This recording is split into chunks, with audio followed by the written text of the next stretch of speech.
അവർക്ക് അയ്യോ കഷ്ടം.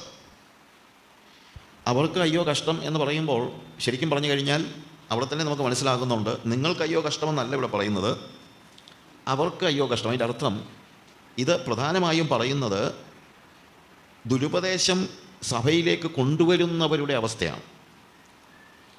അവരെക്കുറിച്ച് എന്തിനാണ് നമ്മൾ പറയുന്നതെന്ന് ചോദിച്ചു കഴിഞ്ഞാൽ, അവരെ എന്തിനാണ് പറയുന്നത് വെച്ച് കഴിഞ്ഞാൽ, നമ്മളത് ശരിയായ നിലയിൽ അവരെ തിരിച്ചറിയേണ്ടത് അനിവാര്യമാകുന്നു.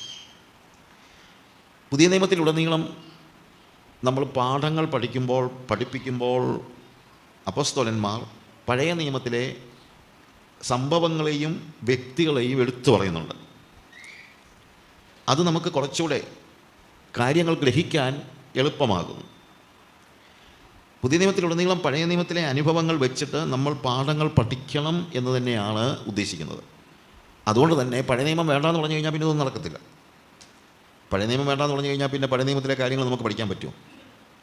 ഇപ്പോൾ 1 കൊരിന്ത്യരുടെ ലേഖനം നമ്മൾ വായിക്കുമ്പോൾ അതിൻ്റെ 10-ാമത്തെ അധ്യായത്തിൽ നമുക്ക് എല്ലാവർക്കും അറിയാവുന്നതാണ്, സഹോദരന്മാരെ, നമ്മുടെ പിതാക്കന്മാർ എല്ലാവരും മേഘത്തിന് കീഴിലായിരുന്നു, എല്ലാവരും സമുദ്രത്തിലൂടെ കടന്ന്, എല്ലാവരും മേഘത്തിലും സമുദ്രത്തിലും സ്നാനമേറ്റ മോശയോട് ചേർന്നു, എല്ലാവരും ഒരേ ആത്മീകാഹാരം തിന്നു, എല്ലാവരും ഒരേ ആത്മീക പാനീയം കുടിച്ചു. അവരെ അനുഗമിച്ച ആത്മീക പാറയിൽ നിന്ന് അവർ കുടിച്ചത് ആ പാറ ക്രിസ്തുവായിരുന്നു.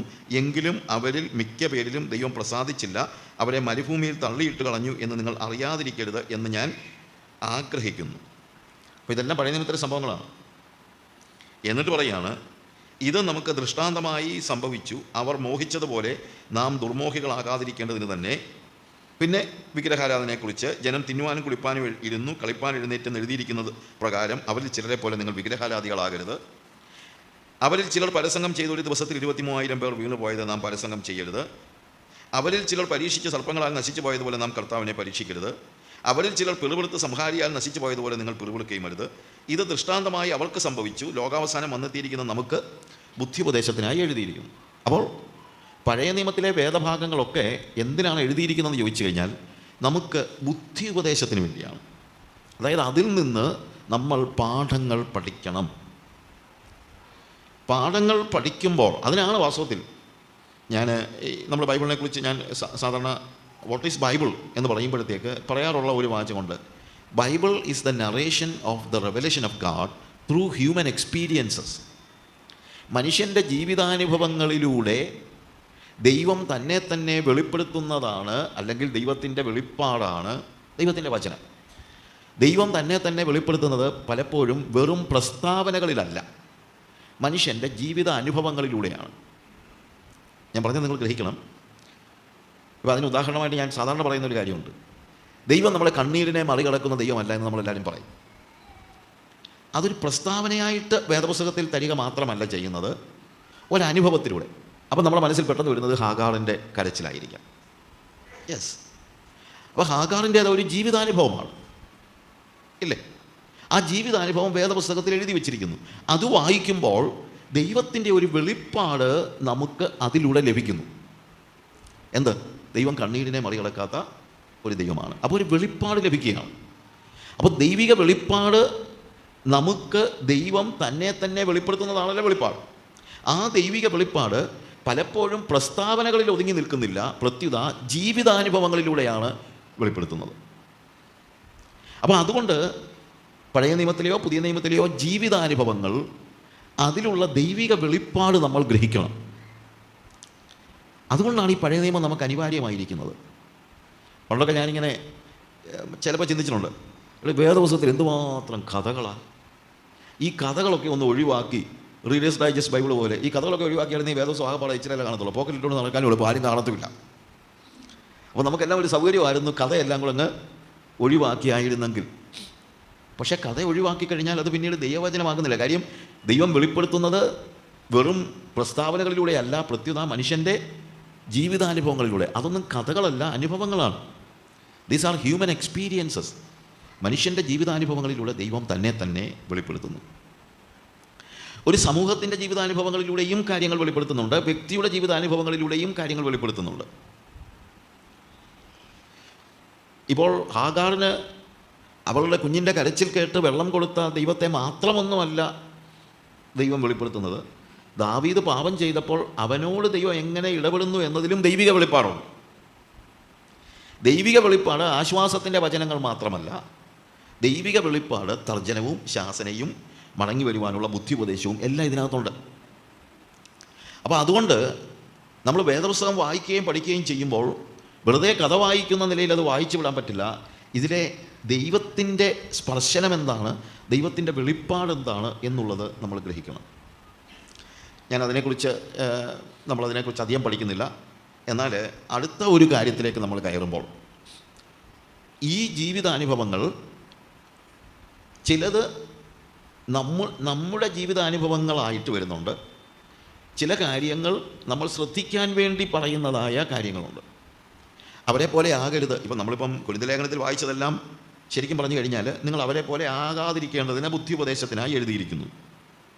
അപ്പോൾ നമ്മുടെ ജീവിതത്തിൽ ശ്രദ്ധിക്കേണ്ടതായ കാര്യങ്ങളാണ് അവിടെ കാണുന്ന ഓരോ കാര്യങ്ങളും. അവരെല്ലാവരും ഒരേ ആത്മീയ പാനീയം കുടിച്ചു, അവരെ അനുഗമിച്ച ആത്മീയ പാറയിൽ നിന്നല്ലോ അവർ കുടിച്ചത് ആ പാറ ക്രിസ്തുവായിരുന്നു. എങ്കിലും അവരിൽ മിക്ക പേരിലും ദൈവം പ്രസാദിച്ചില്ല, അവരെ മരുഭൂമിയിൽ തള്ളിയിട്ട് കളഞ്ഞു എന്ന് നിങ്ങൾ അറിയാതെ ഇരിക്കരുത്. അപ്പോൾ അതിനുശേഷം പറയുന്നത് ഇത് നമുക്ക് ദൃഷ്ടാന്തമായി സംഭവിച്ചു, അവർ മോഹിച്ചതുപോലെ നാമും ദുർമോഹികൾ ആകാതിരിക്കേണ്ടതിന്. അപ്പോൾ അത് നമുക്കുള്ള ബുദ്ധിയുപദേശമാണ്. നമ്മൾ ശ്രദ്ധിക്കണം, നമ്മൾ ദുർമോഹികളാകാൻ പാടില്ല. എന്നിട്ട് അവരിൽ ചിലരെ പോലെ നിങ്ങൾ വിഗ്രഹാരാധികൾ ആകരുത്.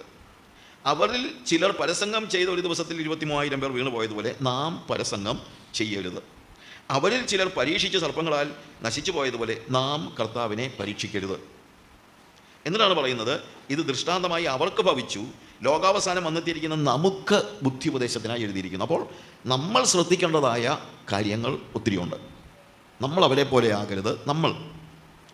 അത് എല്ലാ രീതിയിലുമുണ്ട്. എന്നാൽ യൂദായുടെ ലേഖനത്തിൽ നമ്മൾ എന്ന് പറയുന്നതിന് പകരം അവിടെ അവർ എന്ന് പറയാൻ കാര്യം, യൂദായുടെ ലേഖനം മുഴുവനും, ഞാൻ യൂദായുടെ ലേഖനത്തെക്കുറിച്ച് വേറെ ചില ക്ലാസ്സുകൾ എടുത്തിട്ടുണ്ട്. യൂദായുടെ ലേഖനം മുഴുവൻ പറയുന്നത് പ്രധാനമായും ദുരുപദേഷ്ടാക്കന്മാർ അപ്പോസ്തോലിക സഭയിലേക്ക് കടന്നുകൂടിയതിൻ്റെ ഒരു അടിസ്ഥാനത്തിലാണ്. അതുകൊണ്ടാണ് അതിൻ്റെ 3-ാം വാക്യത്തിൽ തന്നെ പറഞ്ഞിരിക്കുന്നത്, നമുക്ക് പൊതുവിലുള്ള രക്ഷയെക്കുറിച്ച് നിങ്ങൾക്ക് എഴുതുവാൻ ഞാൻ പരിശ്രമിച്ചിരിക്കുമ്പോൾ നിങ്ങളെ ഫലമേൽപ്പിച്ചിരിക്കുന്ന വിശ്വാസത്തിന് വേണ്ടി പോരാടേണ്ടതിന് പ്രബോധിപ്പിച്ചെഴുതുവാൻ ആവശ്യമെന്ന് എനിക്ക് തോന്നിയിരിക്കുന്നു. എന്നിട്ട് കാര്യം എന്താണ്, അത് എന്തുകൊണ്ടാണെന്ന് ചോദിച്ചു കഴിഞ്ഞാൽ, നമ്മുടെ ദൈവത്തിൻ്റെ കൃപയെ ദുഷ്കാമവൃത്തിക്ക് ഹേതുവാക്കി ഏകദാതനും നമ്മുടെ കർത്താവായ യേശുക്രിസ്തുവിനെ നിഷേധിക്കുന്ന അഭക്തരായ ചില മനുഷ്യർ നുഴഞ്ഞു വന്നിരിക്കുന്നു. അപ്പോൾ സഭയിലേക്ക് നുഴഞ്ഞു കയറുന്ന ചില ദുരുപദേശകർ ഉണ്ട്. അവരെ നമ്മൾ തിരിച്ചറിഞ്ഞിരിക്കണം എന്നുള്ളതാണ് നമ്മൾ മനസ്സിലാക്കുന്നത്. അവരെ തിരിച്ചറിയണം. അവരുടെ ഓരോരുത്തരുടെയും ദുരുപദേശത്തെക്കുറിച്ച് പഠിക്കാൻ നമുക്കൊരു പക്ഷേ ഈ ആദ്യത്തെ ഭാഗം നമ്മൾ എടുക്കുന്നില്ല. എന്നാൽ ഞാൻ ഈ ദിവസങ്ങളിൽ എടുക്കുന്ന 3 കാര്യങ്ങളാണ്. ഒന്ന് കയീൻ്റെ വഴി, ബിലെയാമിൻ്റെ വഞ്ചന, കോരഹിൻ്റെ മത്സരം. ഈ 3 കാര്യങ്ങളാണ് നമ്മൾ ഈ ദിവസങ്ങളിൽ പ്രധാനമായി പഠിക്കാൻ ഉദ്ദേശിക്കുന്നത്.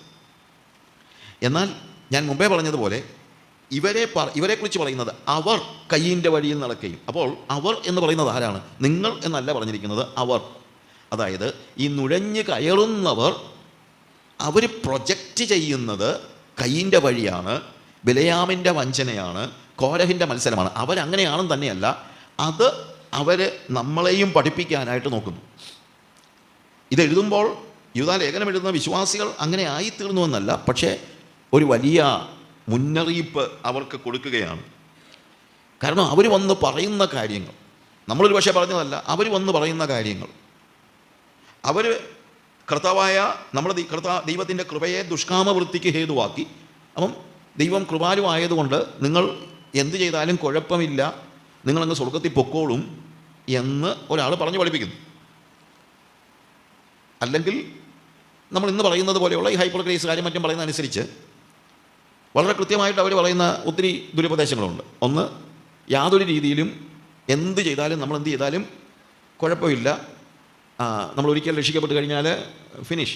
രക്ഷിക്കപ്പെടുക എന്ന് പറയുന്നതും അവർ പറയുന്ന ഒരു something like believing the truth or something like that. അത് ചെയ്തു കഴിഞ്ഞാൽ പിന്നെ കുഴപ്പമില്ല എന്ന് പറയുന്നവരോട്, അത് സഭയിലുള്ളവരല്ല പറഞ്ഞത്, നുഴഞ്ഞു കയറ്റക്കാരാണ് പറഞ്ഞത്. അപ്പോൾ സഭയിലുള്ളവരോട് യൂദാ പറയുകയാണ്, നിങ്ങൾ മറക്കരുത്, നിങ്ങളോ സകലവും ഒരിക്കൽ അറിഞ്ഞുവെങ്കിലും നിങ്ങളെ ഓർപ്പിപ്പാൻ ഞാൻ ഇച്ഛിക്കുന്നതെന്നാൽ. അറിയാൻ വയ്യാത്തതല്ല, പക്ഷേ ഓർപ്പിക്കുകയാണ്. അപ്പോൾ അറിയാമെങ്കിലും എന്ത് വേണം? ഓർപ്പിക്കണം. ഈ ബൈബിൾ ക്ലാസ്സുകളെല്ലാം അറിയാൻ വയ്യാത്ത കാര്യങ്ങൾ പഠിക്കാൻ വേണ്ടി മാത്രമല്ല, പല കാര്യങ്ങളും നമുക്കറിയാവുന്നതായിരിക്കും. പക്ഷേ അറിയാമെങ്കിലും എന്ത് വേണം? വീണ്ടും നമ്മളത് ഓർക്കണം. യൂദ പിന്നെയും പറയുക, പൗലോസ് ഓൾറെഡി പറഞ്ഞ കാര്യമാണ്. പൗലോസ് പറഞ്ഞു, മിസ്രയീമിൽ ജനങ്ങൾ എന്താണ് പട്ടുപോയതിനെക്കുറിച്ച് പറയുന്നുണ്ട്. നമ്മളിപ്പം 1 കൊരിന്ത്യർ 10-ാം അധ്യായത്തിൽ അത് വായിച്ചതാണ്. അവർ എല്ലാവരും മേഘത്തിൻ കീഴിലൂടെ മോശയോട് ചേർന്ന് സ്നാനമേറ്റു. അവരൊരേ ആത്മീക ആഹാരം തിന്നു, ഒരേ ആത്മീക പാനീയം കുടിച്ചു. എന്നിട്ടും അവരിൽ മിക്ക പേരിലും ദൈവം പ്രസാദിച്ചില്ല. അത് ഓൾറെഡി പറഞ്ഞതാണ്. യൂദ പിന്നെയും പറയുകയാണ്, നിങ്ങളെ ഒന്നുകൂടെ ഓർപ്പിക്കുക ഞാൻ. അപ്പോൾ എത്ര പ്രാധാന്യമുള്ള കാര്യമാണ് അവിടെ പറയുന്നത്. നിങ്ങളെ ഓർപ്പിക്കേണ്ടത് ആവശ്യമാണ്. കർത്താവ് ജനത്തെ മിസ്രയീമിൽ നിന്ന് രക്ഷിച്ചിട്ടും വിശ്വസിക്കാത്തവരെ പിന്നത്തേതിൽ നശിപ്പിച്ചു. എന്താ അതിൻ്റെ അർത്ഥം? ചോരത്തളി ആചരിച്ച് മിസ്രയീമിൽ നിന്ന് പുറപ്പെട്ടു വന്ന ജനത മരുഭൂമിയിൽ അവരുടെ ജീവിതകാലത്ത് ദൈവത്തെ അനുസരിക്കാതെ വന്നപ്പോൾ അവരെ എന്ത് ചെയ്തു? പിന്നത്തേതിൽ നശിപ്പിച്ചു. ഞാൻ പറഞ്ഞാൽ മനസ്സിലാക്കണം. എന്ത് കൃത്യമായിട്ട് എഴുതിയിരിക്കുന്നു? എന്ത് കൃത്യമായിട്ട്? അതിൻ്റെ അർത്ഥം എന്നാ? സൂക്ഷിച്ചില്ല നീയും പോകും, അതല്ലേ പറയുന്നത്? That is there. പോകത്തില്ല എന്ന് പറയുന്ന ഉപദേശകരോട് യൂദ പറയുകയാണ്, അല്ല, കൃപയാലാണ് ബ്രദറെ നമ്മൾ രക്ഷിക്കപ്പെട്ടത്, അതുകൊണ്ട് കൃപ മാറത്തില്ല, അതുകൊണ്ട് നിൻ്റെ രക്ഷ ഒരിക്കലും നഷ്ടപ്പെടുകയില്ല എന്ന് പറയുന്നവരോട് യൂദ പറയുകയാണ്, മറക്കരുത്, ഇതുപോലെ ചോരത്തളി ആചരിച്ച് മിസ്രയീമിൽ നിന്ന് വീണ്ടെടുക്കപ്പെട്ടവരെ പിന്നത്തേതിൽ, മരുഭൂമിയിൽ വിശ്വസിക്കാത്തവരെ പിന്നത്തേതിൽ നശിപ്പിച്ചു. അപ്പോൾ അത് ഓർത്തോണമെന്നാണ് പറയുന്നത്. ഓർത്തോണം. കാരണം നുഴഞ്ഞുകയറ്റക്കാർ വന്നിട്ട് നിങ്ങളോട് പറയും ഇതൊന്നും കുഴപ്പമില്ല എന്ന്. പിന്നെ അതിനെക്കുറിച്ചുള്ള ഒത്തിരി കാര്യങ്ങൾ പറയുന്നുണ്ട്. തങ്ങളുടെ വാഴ്ച കാത്തുകൊള്ളാത്ത സ്വന്തം വാസസ്ഥലം വിട്ടുപോയ ദൂതന്മാർ, സോദോമിൻ്റെയും ഗോമോറയുടെയും ചരിത്രം, അതുപോലെ ഓരോരോ കാര്യങ്ങൾ പറഞ്ഞിട്ട് അവർക്ക് അയ്യോ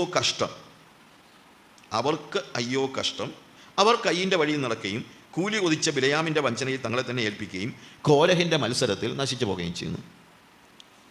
അവർക്ക് അയ്യോ കഷ്ടമെന്ന് പറയുമ്പോൾ അവർക്കും കഷ്ടമുണ്ട്, അവരുടെ കൂടെ പോകുന്നവർക്കും കഷ്ടമുണ്ട്. അപ്പോൾ അതുകൊണ്ട് ഇവിടെ നമ്മൾ ഈ ദിവസങ്ങളിൽ പഠിക്കുന്ന കാര്യം എന്താണെന്ന് ചോദിച്ചു കഴിഞ്ഞാൽ, ഒന്ന്, എന്തായിരുന്നു കയ്യിൻ്റെ വഴി, എന്തായിരുന്നു ബിലയാമിൻ്റെ വഞ്ചന, എന്തായിരുന്നു കോരഹിൻ്റെ മത്സരം. ഇത് നമ്മൾ പഠിച്ചിട്ട് നമ്മളതിനകത്ത് വീണു പോകുകയും അരുത്. ഇതുമായിട്ട് വരുന്നവരെ നമ്മൾ മാറ്റി നിർത്തുകയും വേണം. ഇതിനകത്ത് നമ്മൾ വീണു പോകരുത്, അത് നമ്മൾ ശ്രദ്ധിക്കണം. നമ്മളോടുള്ള മുന്നറിയിപ്പ് അല്ലെന്ന് പറയാൻ പറ്റില്ല, ഇത് കോമൺ ആയിട്ടുള്ള മുന്നറിയിപ്പ് തന്നെയാണ്. പക്ഷേ ആ മുന്നറിയിപ്പോട് ചേർന്ന് തന്നെ നിങ്ങൾ എന്തുകൂടെ ഓർത്തോണം, നിങ്ങളെ തെറ്റിക്കാൻ വരുന്നവർ ഇതാണ് നിങ്ങളെ പഠിപ്പിക്കുന്നത്. പ്രത്യക്ഷത്തിൽ നമുക്ക് പെട്ടെന്ന് ചിന്തിക്കാൻ കഴിയാത്തതായ കാര്യങ്ങൾ, ഇതൊക്കെ നമുക്ക് കഥയായിട്ട് നമുക്കൊക്കെ അറിയാം. കയ്യിൻ എന്താ ചെയ്തതെന്നറിയാം, ബിലയാം എന്താ ചെയ്തതെന്ന് നമുക്കറിയാം, കോരഹ് എന്താ ചെയ്തതെന്നുള്ളത് നമുക്ക് അറിയാം. പക്ഷേ എന്തായിരുന്നു, അല്ലെങ്കിൽ യൂദ എന്താണ് ഇതുകൊണ്ട് ഉദ്ദേശിക്കുന്നത്, എന്താണ് ഇവർ പഠിപ്പിക്കുന്നത്? ഏതാണെങ്കിലും കയ്യിൻ സഹോദരനെ കൊന്നതുപോലെ ഇവിടെ ആരും വന്ന് കൊല്ലുന്നതല്ലല്ലോ ഇവിടുത്തെ വിഷയം. കയ്യിൻ്റെ വഴിയെന്ന് പറഞ്ഞു കഴിഞ്ഞാൽ കൊലപാതകം ഉണ്ട് ഇല്ലെന്നല്ല, പക്ഷേ കയ്യിൻ്റെ വഴി എന്തുകൊണ്ട് ദൈവികമല്ലാതാകുന്നു എന്ന് ചോദിക്കുമ്പോൾ അവിടെയാണ് നമ്മൾ ഈ കാര്യങ്ങളെക്കുറിച്ച് പഠിക്കാനായിട്ട് കൂടുതൽ സമയം ചെലവഴിക്കുന്നത്. ഞാൻ പറയട്ടെ, ഇപ്പോൾ കയ്യിൻ്റെ അനുഭവങ്ങൾ നമ്മൾ വായിച്ചു നോക്കുമ്പോൾ കയ്യിൻ്റെ കാര്യത്തെക്കുറിച്ച് നമുക്ക് ചില കാര്യങ്ങൾ ഇന്ന് പഠിക്കാം, ബാക്കിയുള്ള കാര്യങ്ങൾ നമുക്ക് വീണ്ടും പഠിക്കാം. കയ്യിൻ്റെ ചരിത്രം നമ്മൾ പഴയ നിയമത്തിൽ കാണുന്ന, പുതിയ നിയമത്തിലും പഴയ നിയമത്തിലും കയ്യിൻ്റെ ചരിത്രം പറയുന്നുണ്ട്. പഴയ നിയമത്തിൽ നമ്മൾ കാണുന്നത് ഉൽപ്പത്തി പുസ്തകം 4-ാം അധ്യായത്തിലാണ്. ഓക്കെ, അവിടെ നമ്മൾ 1-ാം വാക്യം വായിക്കുമ്പോൾ, അനന്തരം മനുഷ്യൻ തൻ്റെ ഭാര്യയായ ഹവ്വയെ പരിഗ്രഹിച്ചു, അവൾ ഗർഭം ധരിച്ച് കയ്യിനെ പ്രസവിച്ചു, യഹോവയാൽ എനിക്കൊരു പുരുഷപ്രജ ലഭിച്ചു എന്ന് പറഞ്ഞു. നോക്ക്, എന്താ പറയുന്നത്? യഹോവയാൽ എനിക്ക് ഒരു പുരുഷപ്രജ ലഭിച്ചു. അതിനു മുമ്പ് പാപം ചെയ്തിട്ടുണ്ടോ ഇല്ലെന്ന്, അതിനു മുമ്പാണ് പാപം സംഭവിക്കുന്നത്, അതിനു മുമ്പാണ് ഈ കാര്യങ്ങളെല്ലാം ശരിക്കും നമ്മൾ വായിച്ചു വരുമ്പോൾ നമുക്കറിയാവുന്ന കാര്യം അതാണ്. ഉൽപ്പത്തി പുസ്തകം 1-ാം അധ്യായത്തിൽ സൃഷ്ടിയെക്കുറിച്ച് വിവരിക്കുന്നു, 2-ാമത്തെ അധ്യായത്തിൽ വീണ്ടും ആദമും ഹവ്വയും ഒരുമിച്ചുള്ള ആ കുടുംബത്തെക്കുറിച്ച് വിവരിക്കുന്നു, 3-ാമത്തെ അധ്യായത്തിൽ ആദ്യത്തെ പാപം എന്താണെന്ന് വിശദീകരിക്കുന്നു. പാപത്തിന് ശേഷമുള്ള കാര്യമാണ് ശരിക്കും നമ്മളിവിടെ കാണുന്നതായ കാര്യം. അപ്പോൾ ഉൽപ്പത്തി പുസ്തകം 3-ാം അധ്യായത്തിൽ അവരുടെ മനുഷ്യൻ ആദ്യമായിട്ട് പാപം ചെയ്യുന്ന കാര്യമാണ് കാണുന്നത്. അപ്പോൾ അങ്ങനെ പാപം ചെയ്തു. 4-ാം അധ്യായത്തിൽ അവിടെ പറയുന്നത് മനുഷ്യൻ തൻ്റെ ഭാര്യയെ ആയ ഹവ്വയെ പരിഗ്രഹിച്ചു, അവൾ ഗർഭം ധരിച്ച് കയീനെ പ്രസവിച്ചു. യഹോവയാൽ എനിക്കൊരു പുരുഷപ്രജ ലഭിച്ചു എന്ന് പറഞ്ഞു. അപ്പോൾ കയീൻ്റെ തുടക്കമെന്ന് പറയുന്നത് വളരെ മനോഹരമായൊരു തുടക്കമാണ്. നമ്മൾ ഉദ്ദേശിക്കുന്നത് ചില ദുരുപദേശക്കാർ, കൾട്ടുകളൊക്കെ പലപ്പോഴും പറയാറുള്ള ഒരു ആന കള്ളമുണ്ട്. എന്താണ്? കയീൻ എന്ന് പറയുന്നത് സാത്താൻ്റെ സന്തതിയാണ്, ഹവ്വയുമായി സാത്താനുണ്ടായ ബന്ധത്തിലുണ്ടായതാണ് കയീൻ എന്നൊക്കെ പഠിപ്പിക്കുന്നതായ ദുരുപദേശക്കാരുണ്ട്. അങ്ങനെയല്ല ഇവിടെ നമ്മൾ കാണുന്നത്. കയീൻ ദുഷ്ടനിൽ നിന്നുള്ളവനായി എന്നുള്ള ഒരു പുതിയ നിയമത്തിലെ വാക്യം വെച്ചൊക്കെ അതിനെ വ്യാഖ്യാനിക്കുന്ന ആളുകളുണ്ട്. അതുപോലെ തന്നെ ഈ സ്ത്രീ പുരുഷ ബന്ധത്തെക്കുറിച്ച് വളരെ മോശമായി ചിത്രീകരിക്കുകയും അതൊരു പാപമായി ചിത്രീകരിക്കുകയും ചെയ്യുന്നവരുണ്ട്. അതൊക്കെ നമ്മൾ മനസ്സിലാക്കണം. സ്ത്രീ പുരുഷ ബന്ധം എന്ന് പറയുന്നത് ഒരു ദൈവികമായ പദ്ധതിയാണ്. പക്ഷേ ദൈവികമായ പദ്ധതി ദൈവികമായ മാർഗത്തിൽ വേണം നിർവഹിക്കാൻ എന്നുള്ളതേ ഉള്ളൂ. നമുക്ക് വിശപ്പ് എന്ന് പറയുന്നത് ഒരു ദൈവികമായ ദാനമാണ്. പക്ഷേ വിശക്കുമ്പോൾ നമുക്ക് ഭക്ഷണം കഴിക്കാം, അതിന് കുഴപ്പമില്ല. അതുകൊണ്ടാണല്ലോ ആദ്യത്തെ ദിവസം തന്നെ ആദമനോടും ഹവയോടും ദൈവം പറയുന്നത് തോട്ടത്തിലുള്ള ഏത് വൃക്ഷത്തിൻ്റെയും ഫലം നിങ്ങൾക്ക് കഴിക്കാം, ഭക്ഷണം കഴിക്കാം. പക്ഷേ വിശപ്പ് മാറ്റാനായിട്ട് ഭക്ഷണം കഴിക്കുന്നതും ഗ്ലട്ടണി അല്ലെങ്കിൽ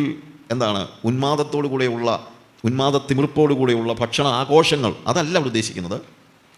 നിങ്ങളുടെ ശരീരത്തിന് ആവശ്യമായ ഭക്ഷണം നിങ്ങൾക്ക് കഴിക്കാം, അതിന് കുഴപ്പമൊന്നുമില്ല. അത് ദൈവികമായ കാര്യമാണ്. ദാഹം എന്ന് പറയുന്നത് നമ്മുടെ ശരീരത്തിൽ ദൈവം വെച്ചിരിക്കുന്നൊരു കാര്യമാണ്. ദാഹിക്കുമ്പോൾ നിങ്ങൾക്ക് വെള്ളം കുടിക്കാം, പാല് കുടിക്കാം, ജ്യൂസ് കുടിക്കാം, പക്ഷേ കള്ള് കുടിക്കാൻ പറ്റത്തില്ല. അപ്പോൾ എല്ലാ കാര്യങ്ങൾക്കും ലെജിറ്റിമേറ്റായിട്ടുള്ള ഒരു റെമഡി ഉണ്ട്, ദൈവികമായൊരു റെമഡി ഉണ്ട്, പക്ഷേ ഇല്ലെജിറ്റിമേറ്റ് ആയിട്ടുള്ള റെമഡി ഉണ്ട്. പക്ഷേ പിശാച് പലപ്പോഴും ഇല്ലെജിറ്റിമേറ്റായിട്ടുള്ള റെമഡിയാണ് മുന്നേ കൊണ്ടുവരുന്നത്. ഏത് വൃക്ഷത്തിൻ്റെയും ഫലം നിങ്ങൾക്ക് പറിച്ച് തിന്നാം, തോട്ടത്തിൻ്റെ നടുവിലുള്ള നന്മതിന്മകളെക്കുറിച്ചുള്ള വൃക്ഷത്തിൻ്റെ ഫലം നിങ്ങൾ തിന്നരുത് എന്ന് കർത്താവ് പറഞ്ഞു. പിശാച് വന്നിട്ട് പറയുന്നത് ഏത് വൃക്ഷത്തിൻ്റെ ഫലം തിന്നാം, ഇത് തിന്നു നോക്ക്. അപ്പോൾ ഇല്ലെജിറ്റിമേറ്റ് ആയിട്ടുള്ള ദൈവം നിഷേധിച്ച കാര്യങ്ങളെ നിർവഹിക്കാനാണ് പിശാച് എപ്പോഴും നമുക്ക് പ്രേരണ തരുന്നത്. അതുകൊണ്ടാണ് ഞാൻ പറഞ്ഞത്, ദാഹിക്കുമ്പോൾ വെള്ളം കുടിച്ചാലും ജ്യൂസ് കുടിച്ചാലും പാല് കുടിച്ചാലും ആരും ഒന്നും പറയത്തില്ല. പക്ഷേ കള്ളു കുടിക്കുമ്പോഴത്തേക്ക് ഇല്ലെജിറ്റിമേറ്റ് ആയിട്ടുള്ള ഒരു മാർഗത്തിലൂടെ എൻ്റെ ശരീരത്തിൻ്റെ ദാഹം തീർക്കാൻ അല്ലെങ്കിൽ ശരീരത്തിൻ്റെ നീഡ് ആവശ്യം സാറ്റിസ്ഫൈ ചെയ്യാനായിട്ട് പിശാച് എന്നെ പഠിപ്പിക്കുകയാണ് അല്ലെങ്കിൽ ആവശ്യപ്പെടുകയാണ്. ഇനി അതുപോലെ സ്ത്രീ പുരുഷ ബന്ധം എന്ന് പറയുന്നത് ദൈവികമായ കാര്യമാണ്. അതുകൊണ്ടാണ് മനുഷ്യനെ സൃഷ്ടിച്ച് ആദ്യം ദൈവം കൊടുക്കുന്ന ബ്ലെസ്സിങ് എന്താണെന്നറിയാമോ? നിങ്ങൾ സന്താനപുഷ്ടിയുള്ളവരായി പെരുകി ഭൂമിയിൽ നിറയുവിൻ.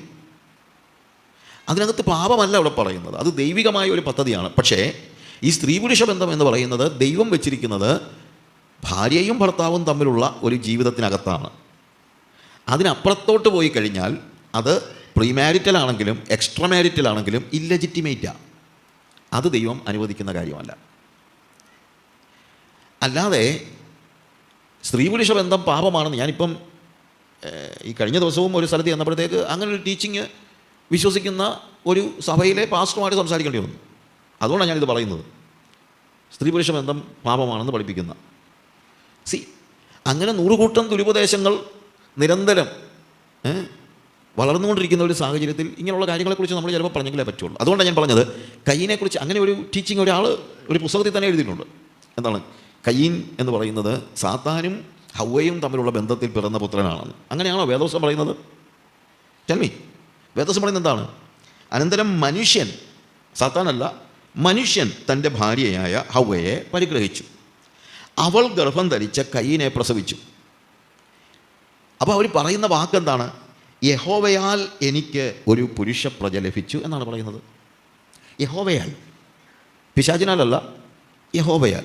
അപ്പോൾ കയീൻ്റെ തുടക്കം എന്ന് പറയുന്നത് ഒരു കാരണവശാലും ദുഷ്ടനിൽ നിന്നല്ല, എന്നാൽ അവൻ ദുഷ്ടനിൽ നിന്നുള്ളവനായിത്തീർന്നു എന്നുള്ളതേ ഉള്ളൂ. അവൻ ദുഷ്ടനിൽ നിന്ന് ജനിച്ചവനല്ല, ദുഷ്ടനിൽ നിന്നുള്ളവനായിത്തീർന്നു. അവൻ ആ ദുഷ്ടത തിരഞ്ഞെടുത്തു. That's all.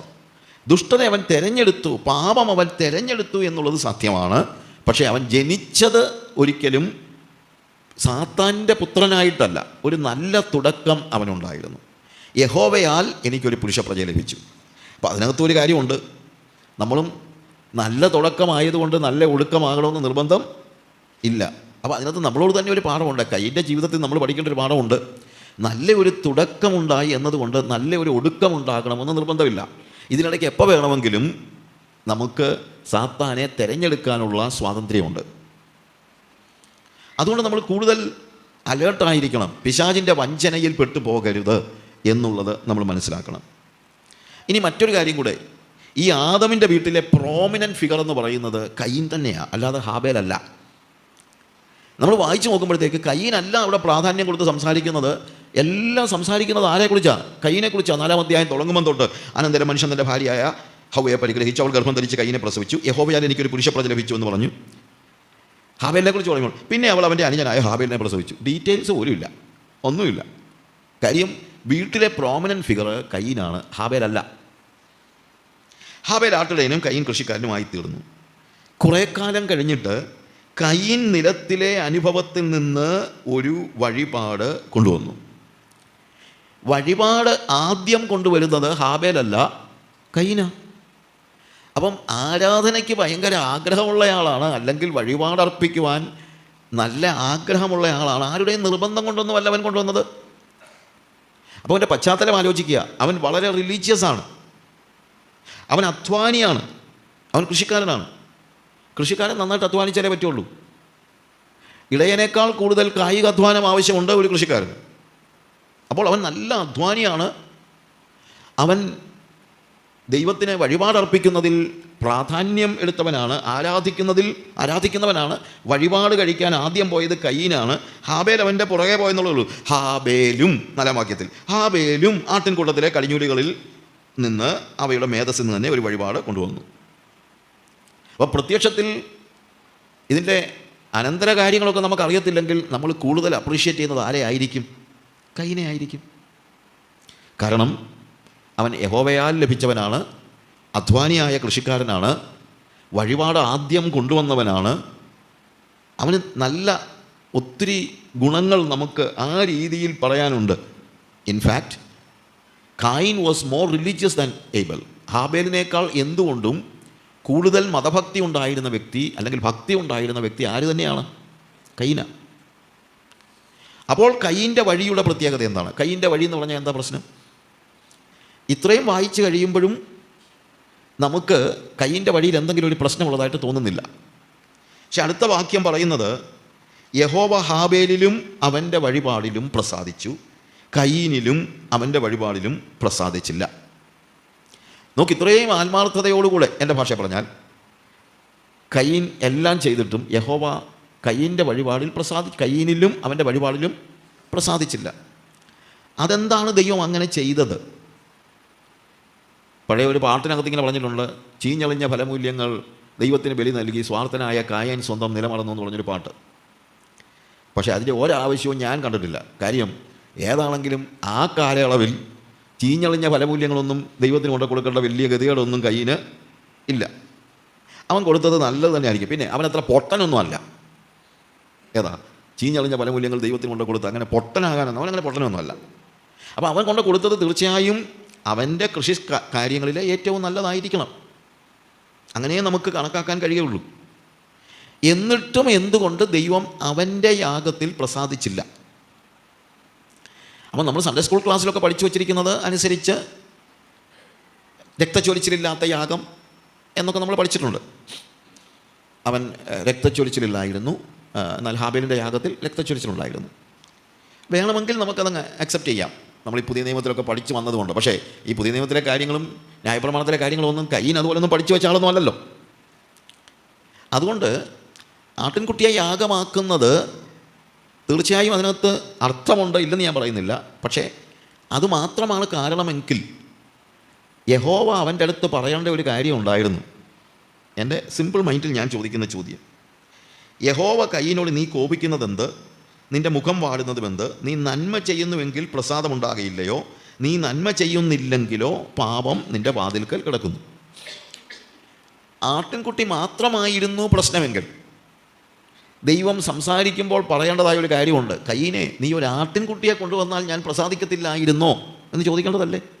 നാച്ചുറലി. എനിക്കറിയാം നമ്മൾ പഠിച്ചു വച്ചിരിക്കുന്നതിൽ നിന്ന് ചിലപ്പോൾ ഈ ചോദ്യം ഒരു അപ്രസക്തമായ ഒരു ചോദ്യമായിട്ട് നിങ്ങൾ ചോദിച്ചേക്കാം. ഞാൻ പറഞ്ഞല്ലോ, യാഗത്തിൽ രക്തച്ചൊരിച്ചിലുണ്ടാകണം എന്നുള്ള നിയമമാണ്, ഒക്കെ ശരിയാണ്. പക്ഷേ ആ നിയമമൊക്കെ പിന്നീട് ഉണ്ടായതാണ്. അപ്പോൾ നമ്മൾ പറയും കുഞ്ഞാടിനെ അറുത്താണ് ദൈവം ഒരു ആട്ടിൻ തോൽ ഉടുപ്പിച്ചത്. ഇതൊക്കെ നമുക്ക് പറയാൻ കൊള്ളാം, ഇല്ലെന്ന് ഞാൻ പറയുന്നില്ല. ഞാൻ പറഞ്ഞല്ലോ, ഞാനതിനെ ഊടുപാട് എതിർക്കുകയൊന്നുമല്ല. പക്ഷേ അവിടെ പറഞ്ഞിട്ടുണ്ട് എന്താണ് യഹോവ കയീൻ്റെ യാഗത്തിൽ പ്രസാദിക്കാത്തതെന്ന്. എന്താണ് പറഞ്ഞിരിക്കുന്നത്? യഹോവ ഹാബേലിലും അവൻ്റെ യാഗത്തിലും പ്രസാദിച്ചു, കയീനിലും അവൻ്റെ യാഗത്തിലും പ്രസാദിച്ചില്ല. അപ്പോൾ എന്താണ് കാരണമെന്ന് ചോദിച്ചാൽ ഒറ്റ കാരണമേ ഉള്ളൂ. യാഗത്തിലല്ല, വ്യക്തിയിലാണ് പ്രസാദം തുടങ്ങുന്നത്. ഹാബേലിൽ ദൈവം പ്രസാദിച്ചതുകൊണ്ട് ദൈവം ഹാബേലിൻ്റെ വഴിപാടിലും പ്രസാദിച്ചു. കയീൻ വഴിപാട് കൊണ്ട് കൊടുക്കുകയാണ്, വഴിപാട്. അപ്പോൾ അവിടുത്തെ ഒരു പ്രധാനപ്പെട്ട ഒരു കാര്യം എന്നാന്ന് ചോദിച്ചു കഴിഞ്ഞാൽ, അവനൊരു ഓഫറിംഗ് ആണ് കൊടുക്കുന്നത്. ഒരു സാക്രിഫൈസ് എന്ന നിലയിൽ മാത്രമല്ല നമ്മളതിനെ കാണേണ്ടത്. വഴിപാടായിട്ട് ഈ കാര്യങ്ങളൊക്കെ കൊണ്ട് കൊടുക്കുന്നത് ബൈബിൾ എതിർത്തിട്ടൊന്നുമില്ല. പിന്നീട് ലേവ്യ പുസ്തകം വായിക്കുമ്പോഴും നമ്മൾ വഴിപാടായിട്ട് ഫലമൂല്യങ്ങൾ കൊണ്ട് കൊടുക്കുന്നതൊന്നും അത്ര തെറ്റായ കാര്യമായിട്ടൊന്നും അവിടെ പറയുന്നില്ല. യാഗത്തിൻ്റെ കാര്യം വന്നപ്പോഴാണ്. ഒന്നാമത്തെ കാര്യം, ഇവർ രണ്ടുപേരും പാപപരിഹാര ബലി അല്ല കഴിക്കുന്നത്. അതും നമ്മൾ മനസ്സിലാക്കണം. അവർ ദൈവത്തെ പ്രസാദിപ്പിക്കുവാൻ വേണ്ടി ചെയ്യുന്നതായ ഒരു വഴിപാട്. ആ വഴിപാടിൽ യഹോവ പ്രസാദിക്കാത്തതിൻ്റെ കാരണം, അല്ലെങ്കിൽ പ്രസാദിക്കുന്നതിൻ്റെ കാരണം വ്യക്തിയിലാണ്. ഹാബേലിലും അവൻ്റെ യാഗത്തിലും ദൈവം പ്രസാദിച്ചു. അപ്പോൾ പ്രസാദിച്ചത് ആരിലാണ്? ഹാബേലിലാണ്. കയീൻ്റെ കാര്യത്തിൽ പ്രസാദിക്കാഞ്ഞത് കയീനിലാണ്. കർത്താവിനോട് ചോദിക്കുന്ന ചോദ്യം ഇതാണ്, നീ നന്മ ചെയ്യുന്നുവെങ്കിൽ, ശരിക്കും ആ കൺസ്ട്രക്ഷൻ നോക്കിയാൽ നന്മ ചെയ്യുന്നുവെങ്കിൽ എന്നതിനേക്കാൾ നീ നന്മയുള്ളവനായിത്തീരുന്നെങ്കിൽ എന്നാണ്. അതായത് if you are living good life or living holy എന്നുള്ള, അല്ലെങ്കിൽ നീ നിർമ്മലനായി ജീവിക്കുന്നുവെങ്കിൽ, അല്ലെങ്കിൽ അവൻ്റെ ലൈഫാണ് അവിടുത്തെ വിഷയമെന്ന് പറയുന്നത്. ജീവിതമാണ് പ്രധാനം. അപ്പോൾ യാഗത്തിൽ പ്രസാദിക്കത്തില്ലെന്ന് ചോദിച്ചാൽ യാഗത്തിൽ പ്രസാദിക്കും. കാരണം യഹോവ ഹാബേലിലും അവൻ്റെ യാഗത്തിലും പ്രസാദിച്ചു. ഹാബേലിൽ പ്രസാദിച്ചത് കൊണ്ട് യാഗത്തിൽ പ്രസാദിച്ചു. കയീനിൽ പ്രസാദിക്കാതിരുന്നത് കൊണ്ട് എന്ത് സംഭവിക്കുന്നില്ല? അവൻ്റെ യാഗത്തിലും പ്രസാദിക്കുന്നില്ല. അപ്പോൾ നമ്മൾ മനസ്സിലാക്കണം, ഒരു വ്യക്തിയിലാണ് ദൈവപ്രസാദം. ദൈവപ്രസാദമുള്ള വ്യക്തിയുടെ പ്രവൃത്തിയിലും ദൈവപ്രസാദമുണ്ട്. പ്രവർത്തിച്ച് പ്രസാദമുണ്ടാക്കുകയല്ല, ജീവിച്ച് ദൈവപ്രസാദമുണ്ടാക്കുകയാണ്. വ്യക്തിയാണ് പ്രധാനം, വ്യക്തി. എൻ്റെ ആരാധനയിൽ ദൈവം പ്രസാദിക്കുമോ എന്ന് ചോദിച്ചാൽ പ്രസാദിക്കും. പക്ഷേ അതിനു മുമ്പ് ദൈവം എന്നിൽ പ്രസാദിച്ചേ പറ്റും. ആരാധനയിൽ ദൈവം പ്രസാദിക്കും, പക്ഷേ ആരാധനയിൽ മാത്രമായിട്ട് ദൈവം പ്രസാദിക്കത്തില്ല. അതാണ് കയീൻ്റെ വഴിയുടെ ഒന്നാമത്തെ പ്രശ്നം. കയീൻ വാസ് റിലീജിയസ്.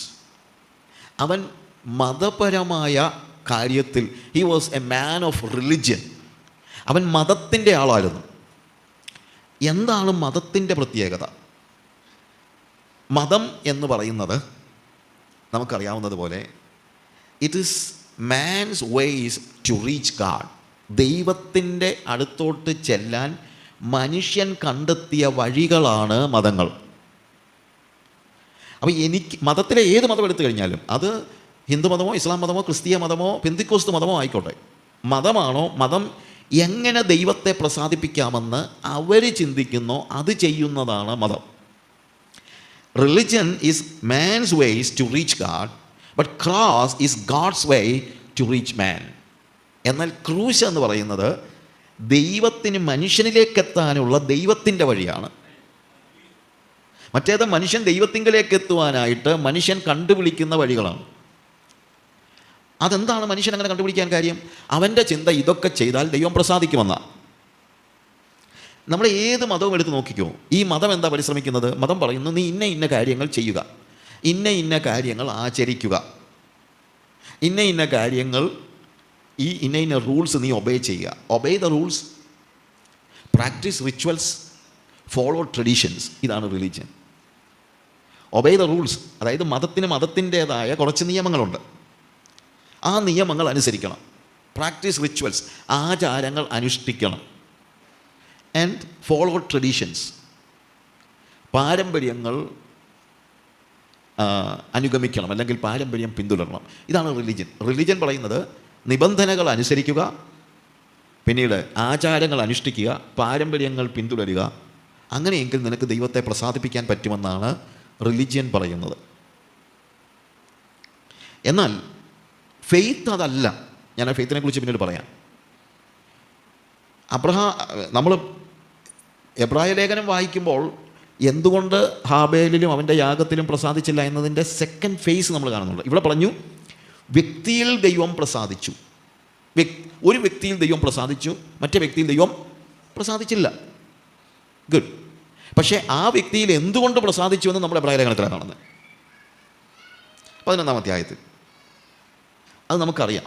അവിടെ പറയുന്നൊരു കാര്യമുണ്ട്. വിശ്വാസത്താൽ ഹാബേൽ കയീൻ്റേതിലും ഉത്തമമായ യാഗം കഴിച്ചു. അപ്പം ദൈവം പ്രസാദിക്കാനുള്ള കാരണം എന്താണെന്ന് ചോദിച്ചു കഴിഞ്ഞാൽ ഇറ്റ് ഈസ് ഫെയ്ത്ത്. ഇനി ഫെയ്ത്തിനെ കുറിച്ച് പഠിച്ചാലേ പറ്റുള്ളൂ. കാരണം ഫെയ്ത്ത് തന്നെ ഇന്ന് റിലീജിയസ് ആൾക്കാർ റിലീജിയനാക്കിയിരിക്കുകയാണ്. അല്ലെങ്കിൽ മതത്തിൻ്റെ ഭാഗമായിട്ടുള്ള വിശ്വാസം ഇന്നുണ്ട്. ആ വിശ്വാസമല്ല വേദപുസ്തകത്തിലെ വിശ്വാസം. എന്നാൽ പ്രോബ്ലം എന്താണെന്ന് ചോദിച്ചു കഴിഞ്ഞാൽ, ഞാൻ പറഞ്ഞല്ലോ മതത്തിൻ്റെ പ്രത്യേകത, അവർ ചിന്തിക്കുന്നത് ഇതൊക്കെ ചെയ്താൽ ദൈവത്തെ പ്രസാദിപ്പിക്കാൻ കഴിയുമെന്നാണ്. പക്ഷേ അത് ദൈവത്തിന് പ്രസാദമുള്ളതാണോ ഇല്ലയോ എന്നുള്ളത് ഇവർക്കൊട്ട് അറിയത്തുമില്ല.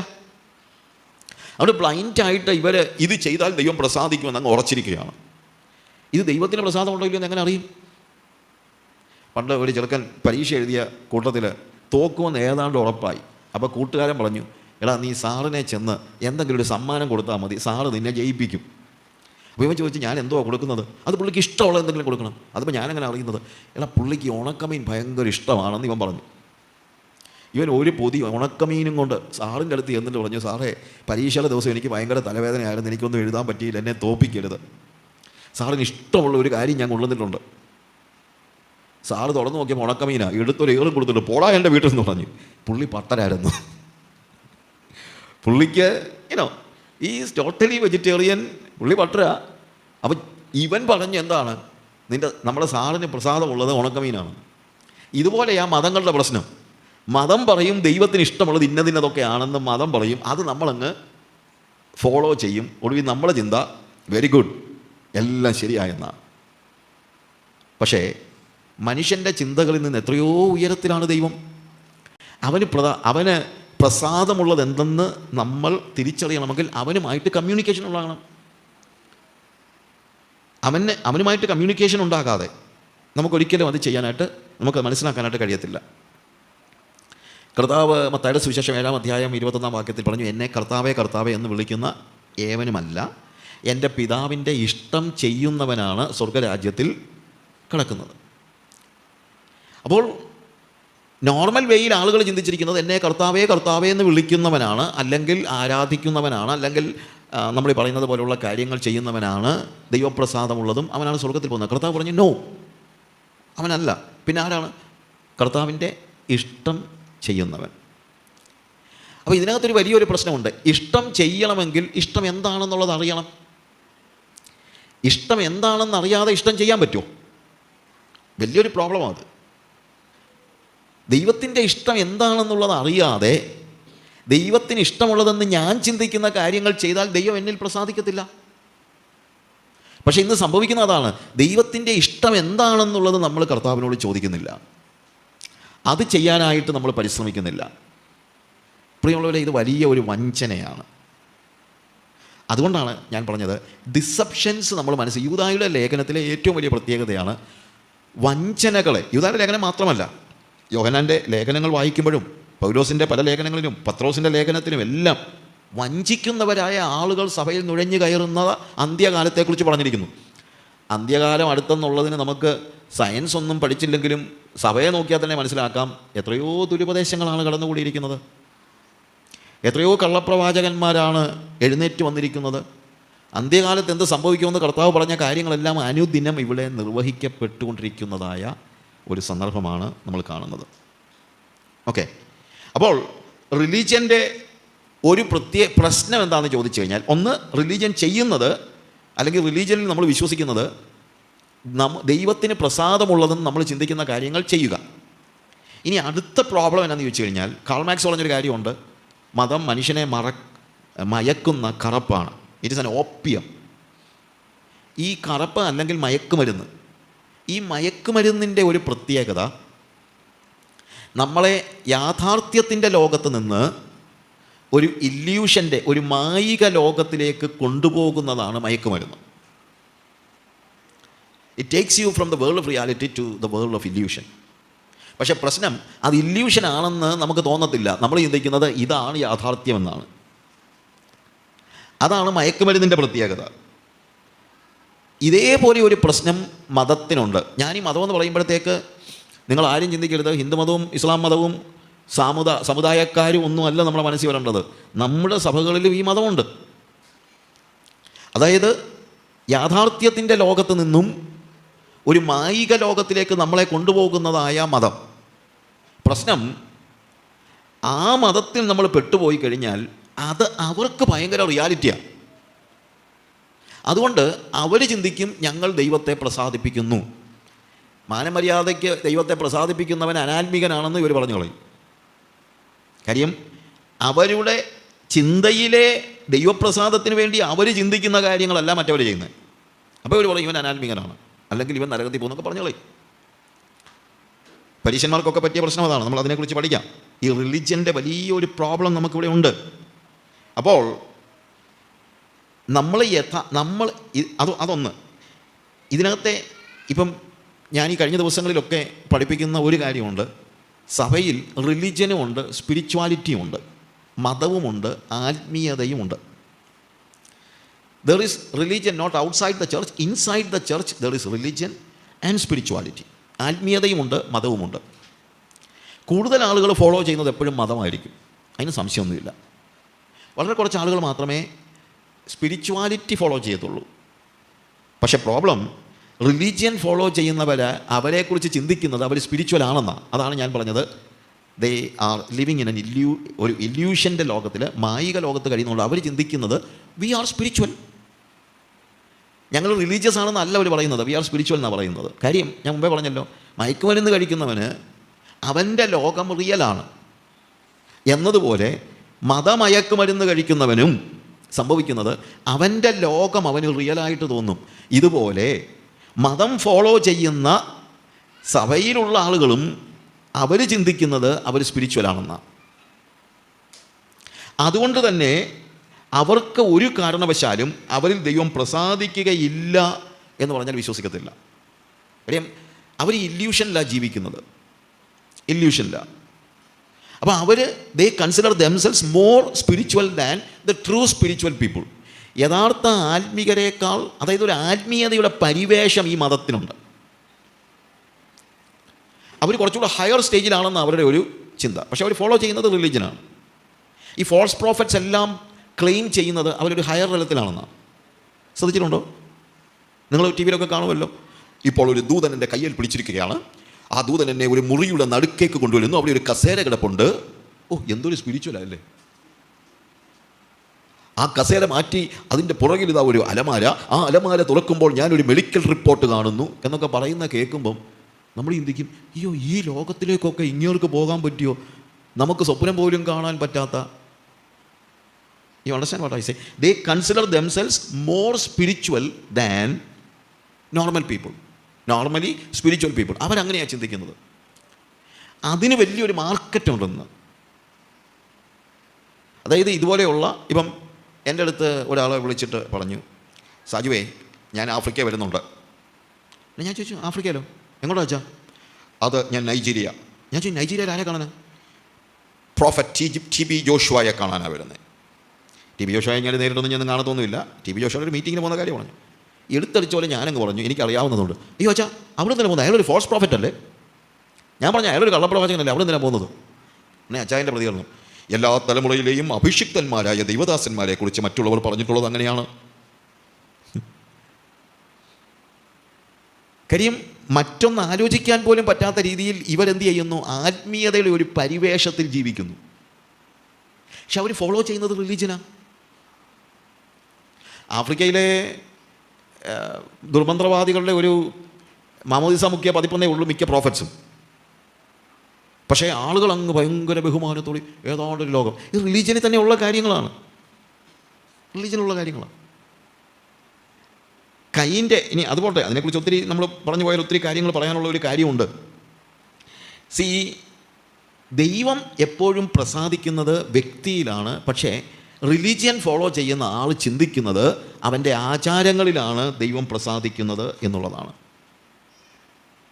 റിലീജിയസ് ആക്ടിവിറ്റീസിലല്ല. അതുകൊണ്ടാണ് മത്തായിയുടെ സുവിശേഷം 7-ാം അധ്യായത്തിൻ്റെ 21-ാം വാക്യം മുതൽ താഴോട്ട് വായിക്കുമ്പോൾ കർത്താവ് തന്നെ പറയുകയാണ്, എന്നോട് കർത്താവേ കർത്താവേ എന്ന് വിളിക്കുന്ന ഏവനുമല്ല എൻ്റെ പിതാവിൻ്റെ ഇഷ്ടം ചെയ്യുന്നവൻ. അതാണ് എൻ്റെ ജീവിതത്തിൻ്റെ കാര്യമാണത്. അതിലാണ് ദൈവം പ്രസാദിക്കുന്നത്. If I am doing the will of the heavenly father, doing, ഇഷ്ടം ചെയ്യുന്നവൻ, പ്രവർത്തിക്കുന്നവൻ.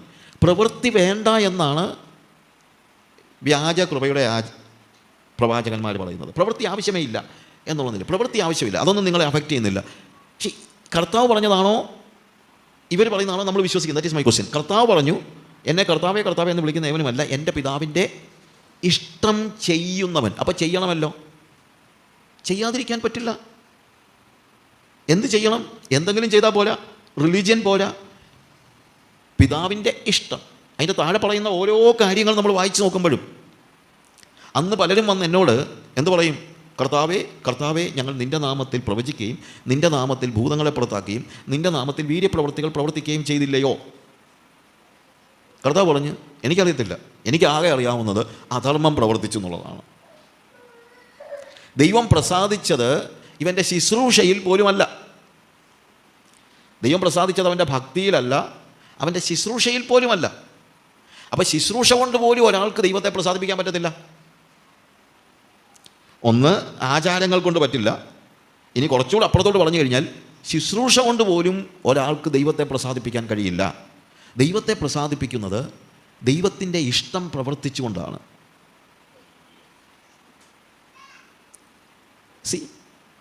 റിലീജിയൻ നമുക്ക് തരുന്നൊരു ഫോൾസ് ആയിട്ടുള്ള ഒരു കാര്യമാണ് ഞാനിവിടെ പറയുന്നത്.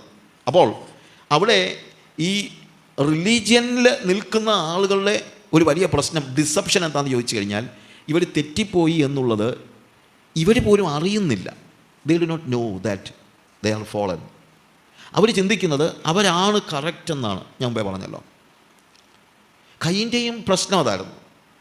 കയ്യൻ ചോദിക്കുന്ന ചോദ്യം. അപ്പോൾ ഇവിടെ നമ്മൾ ഉൽപ്പത്തി പുസ്തകത്തിൽ തന്നെ നമ്മൾ വായിക്കുമ്പോൾ അവിടെ കയ്യിൻ്റെ അവൻ്റെ വഴിപാടിലും പ്രസാദിച്ചില്ല എന്ന് പറയുമ്പോൾ കയ്യിന് ഏറ്റവും കോപമുണ്ടായി, അവൻ്റെ മുഖം വാടി. അവൻ എന്തിനാണ് കോപിക്കുന്നത്? അവൻ ചോദിക്കുന്നത്, അവന് കോപം ദൈവത്തോടാണ് ഒന്നാമതുണ്ടാകുന്നത്. അവൻ ചോദിക്കുന്നത്, ഇത്രയും ഞാൻ ചെയ്തിട്ടും നീ എന്തുകൊണ്ട് എന്നിൽ പ്രസാദിക്കുന്നില്ല? അവന് മനസ്സിലാക്കാൻ കഴിയുന്നില്ല, ഇത്രയും കാര്യങ്ങൾ ചെയ്തിട്ടും അവനിൽ ദൈവം പ്രസാദിച്ചില്ല എന്നുള്ളത് അവന് മനസ്സിലാക്കാൻ കഴിയുന്നില്ല. അതാണ് റിലീജിയൻ്റെ പ്രശ്നം. റിലീജിയൻ അവൻ്റെ മനസ്സിൽ കൊടുത്ത എല്ലാ കാര്യങ്ങളും അവൻ ചെയ്തു. He did everything. പക്ഷേ അവൻ്റെ മനസ്സിൽ അവൻ ചിന്തിച്ച കാര്യങ്ങളാണ് എല്ലാം അവൻ ചെയ്തു. അവൻ യാഗം അല്ലെങ്കിൽ വഴിപാട് അർപ്പിച്ചു. അവൻ കർത്താവിനോട് ചോദിക്കുകയാണ്, നീ എന്തുകൊണ്ട് എന്നിൽ പ്രസാദിക്കുന്നില്ല? എനിക്ക് മനസ്സിലാകുന്നില്ല. Why you are not pleasing in me? I have done everything. I am more religious than my brother. But you are not pleasing in me, rather you are pleasing in my brother who is less spiritual. ഇതാണ് മതത്തിൻ്റെ പ്രശ്നം. നമ്മളെ തന്നെ യോഗ്യരാണെന്ന് ചിന്തിക്കാൻ മതം നമ്മളെ പ്രേരിപ്പിക്കും. നമ്മൾ ചിന്തിക്കും, എന്നിൽ പ്രസാദിച്ചില്ലെങ്കിൽ പിന്നെ ആരിലാണ് പ്രസാദിക്കുന്നത്? അവൻ ഡിമാൻഡ് ചെയ്യുകയാണ് ദൈവത്തോട്. അപ്പോൾ കയ്യിൻ്റെ വഴി എന്ന് പറയുന്നത് റിലീജിയൻ്റെ വഴിയാണ്, പ്രവൃത്തിയുടെ വഴിയാണ്, അല്ലെങ്കിൽ ആചാരത്തിൻ്റെ വഴിയാണ്. അവൻ്റെ വഴി ആ രീതിയിൽ പോയാൽ ദൈവം പ്രസാദിക്കുമെന്ന് അവൻ ചിന്തിക്കുന്നു. പ്രസാദിച്ചില്ലെങ്കിൽ അവന് ദേഷ്യവും വരും. നമ്മളും പലപ്പോഴും ചിന്തിക്കുന്ന കാര്യം, മറ്റുള്ള റിലീജിയനൊക്കെ വിട്, ഞാൻ ചോദിച്ചോട്ടെ, നമ്മളുടെ വിശ്വാസ സമൂഹം നമ്മൾ എത്രയോ റിലീജിയസാണ്.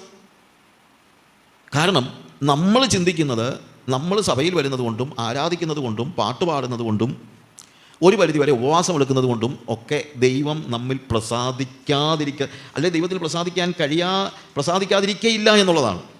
God will please in me and God should please in me. എന്നിൽ ദൈവത്തിന് പ്രസാദിക്കാനുള്ള എല്ലാ കാര്യവും ഞാൻ ചെയ്തിട്ടുണ്ട്. അതാണ് റിലീജിയൻ്റെ പ്രശ്നം. റിലീജിയൻ നമ്മളുടെ സെൽഫിനെ സ്ട്രെങ്തൻ ചെയ്യുകയാണ്, എൻ്റെ സ്വയത്തെ ശക്തിപ്പെടുത്തുകയാണ് മതം ചെയ്യുന്നത്. അതായത് ഞാൻ യോഗ്യനാണെന്ന് എന്നെക്കൊണ്ട് തന്നെ തോന്നിപ്പിക്കുന്നതാണ് റിലിജിയൻ. എനിക്ക് തോന്നും, ഞാൻ പ്രാർത്ഥിക്കുന്നില്ലേ? അപ്പോൾ ഇതെല്ലാം ഒരു പരിധി വരെ നമ്മൾ ചിന്തിക്കുന്നതെല്ലാം ഒരു പ്രത്യേകമായ നിലയിലാണ് നമ്മൾ കാണുന്നത്. നമ്മൾ ചോദിക്കുന്ന ചോദ്യം, എന്തുകൊണ്ട് നീ എന്നെ ഈ കാര്യങ്ങൾ ഞാൻ ചെയ്തിട്ടും നീ എന്നിൽ പ്രസാദിക്കുന്നില്ല എന്നുള്ള ഒരു ചോദ്യം. ഇപ്പോൾ നമ്മളുടെ പരീശൻ്റെയും ചുങ്കക്കാരൻ്റെയും ഉപമ നമ്മൾ വായിക്കുമ്പോൾ, ഫാരിസി ആൻഡ് ദ പബ്ലിക്കൻ, അത് നമ്മൾ വായിക്കുമ്പോഴത്തേക്ക് ഇതിൻ്റെ ഡിഫറൻസ് നമുക്ക് മനസ്സിലാക്കാൻ പറ്റും. നമ്മൾ ലൂക്കോസിൻ്റെ സുവിശേഷം അതിൻ്റെ 18-ാമത്തെ അധ്യായത്തിലേക്ക് വരുമ്പോൾ, ലൂക്കോസിൻ്റെ സുവിശേഷം അതിൻ്റെ 18-ാമത്തെ അധ്യായത്തിൽ നമ്മൾ കാണുന്ന ആ ചുങ്കക്കാരനും പരീശനും നിന്ന് പ്രാർത്ഥിക്കുന്നതായ കാര്യം നമ്മളവിടെ വായിക്കുന്നുണ്ട്. അവിടെ ചുങ്കക്കാരൻ അവനോട് തന്നെ ചോദിക്കുന്നതായ, അല്ലെങ്കിൽ അവനിലേക്ക് നോക്കിക്കൊണ്ട്, അവിടുത്തെ ഒരു പ്രധാനപ്പെട്ട ഒരു പ്രശ്നം അതാണ്, അവൻ നോക്കുന്നത് അവനിലേക്ക് തന്നെയാണ്. അവൻ പരീശൻ നിന്നുകൊണ്ട്, അതിൻ്റെ 10-ാമത്തെ വാക്യം മുതൽ വായിക്കുമ്പോൾ, 2 മനുഷ്യർ പ്രാർത്ഥിപ്പാൻ ദേവാലയത്തിൽ പോയി. ഒരുത്തൻ പരീശൻ, മറ്റവൻ ചുങ്കക്കാരൻ. പരീശൻ നിന്നുകൊണ്ട് തന്നോട് തന്നെ. അപ്പോൾ അവൻ നോക്കുന്നത് എങ്ങോട്ടാണ്? അവനിലേക്ക് തന്നെയാണ്. ഇതാണ് ആദ്യത്തെ പ്രശ്നം. നമ്മൾ ദൈവത്തിൻ്റെ സന്നിധിയിൽ ചെന്ന് നിൽക്കുമ്പോൾ നമ്മളിലേക്ക് നോക്കാൻ നമുക്ക് പ്രേരണയുണ്ടെങ്കിൽ നമ്മൾ മതത്തിൻ്റെ ആൾക്കാരാണ്. തന്നോട് തന്നെ, ഹി ലുക്ക് ടു ഹിംസെൽഫ്. ഒരാളിങ്ങനെ തമാശയ്ക്ക് പറഞ്ഞു, അവൻ ആരെയാ ദൈവമേ എന്ന് വിളിക്കുന്നതെന്ന് എനിക്കൊരു സംശയം വന്നു.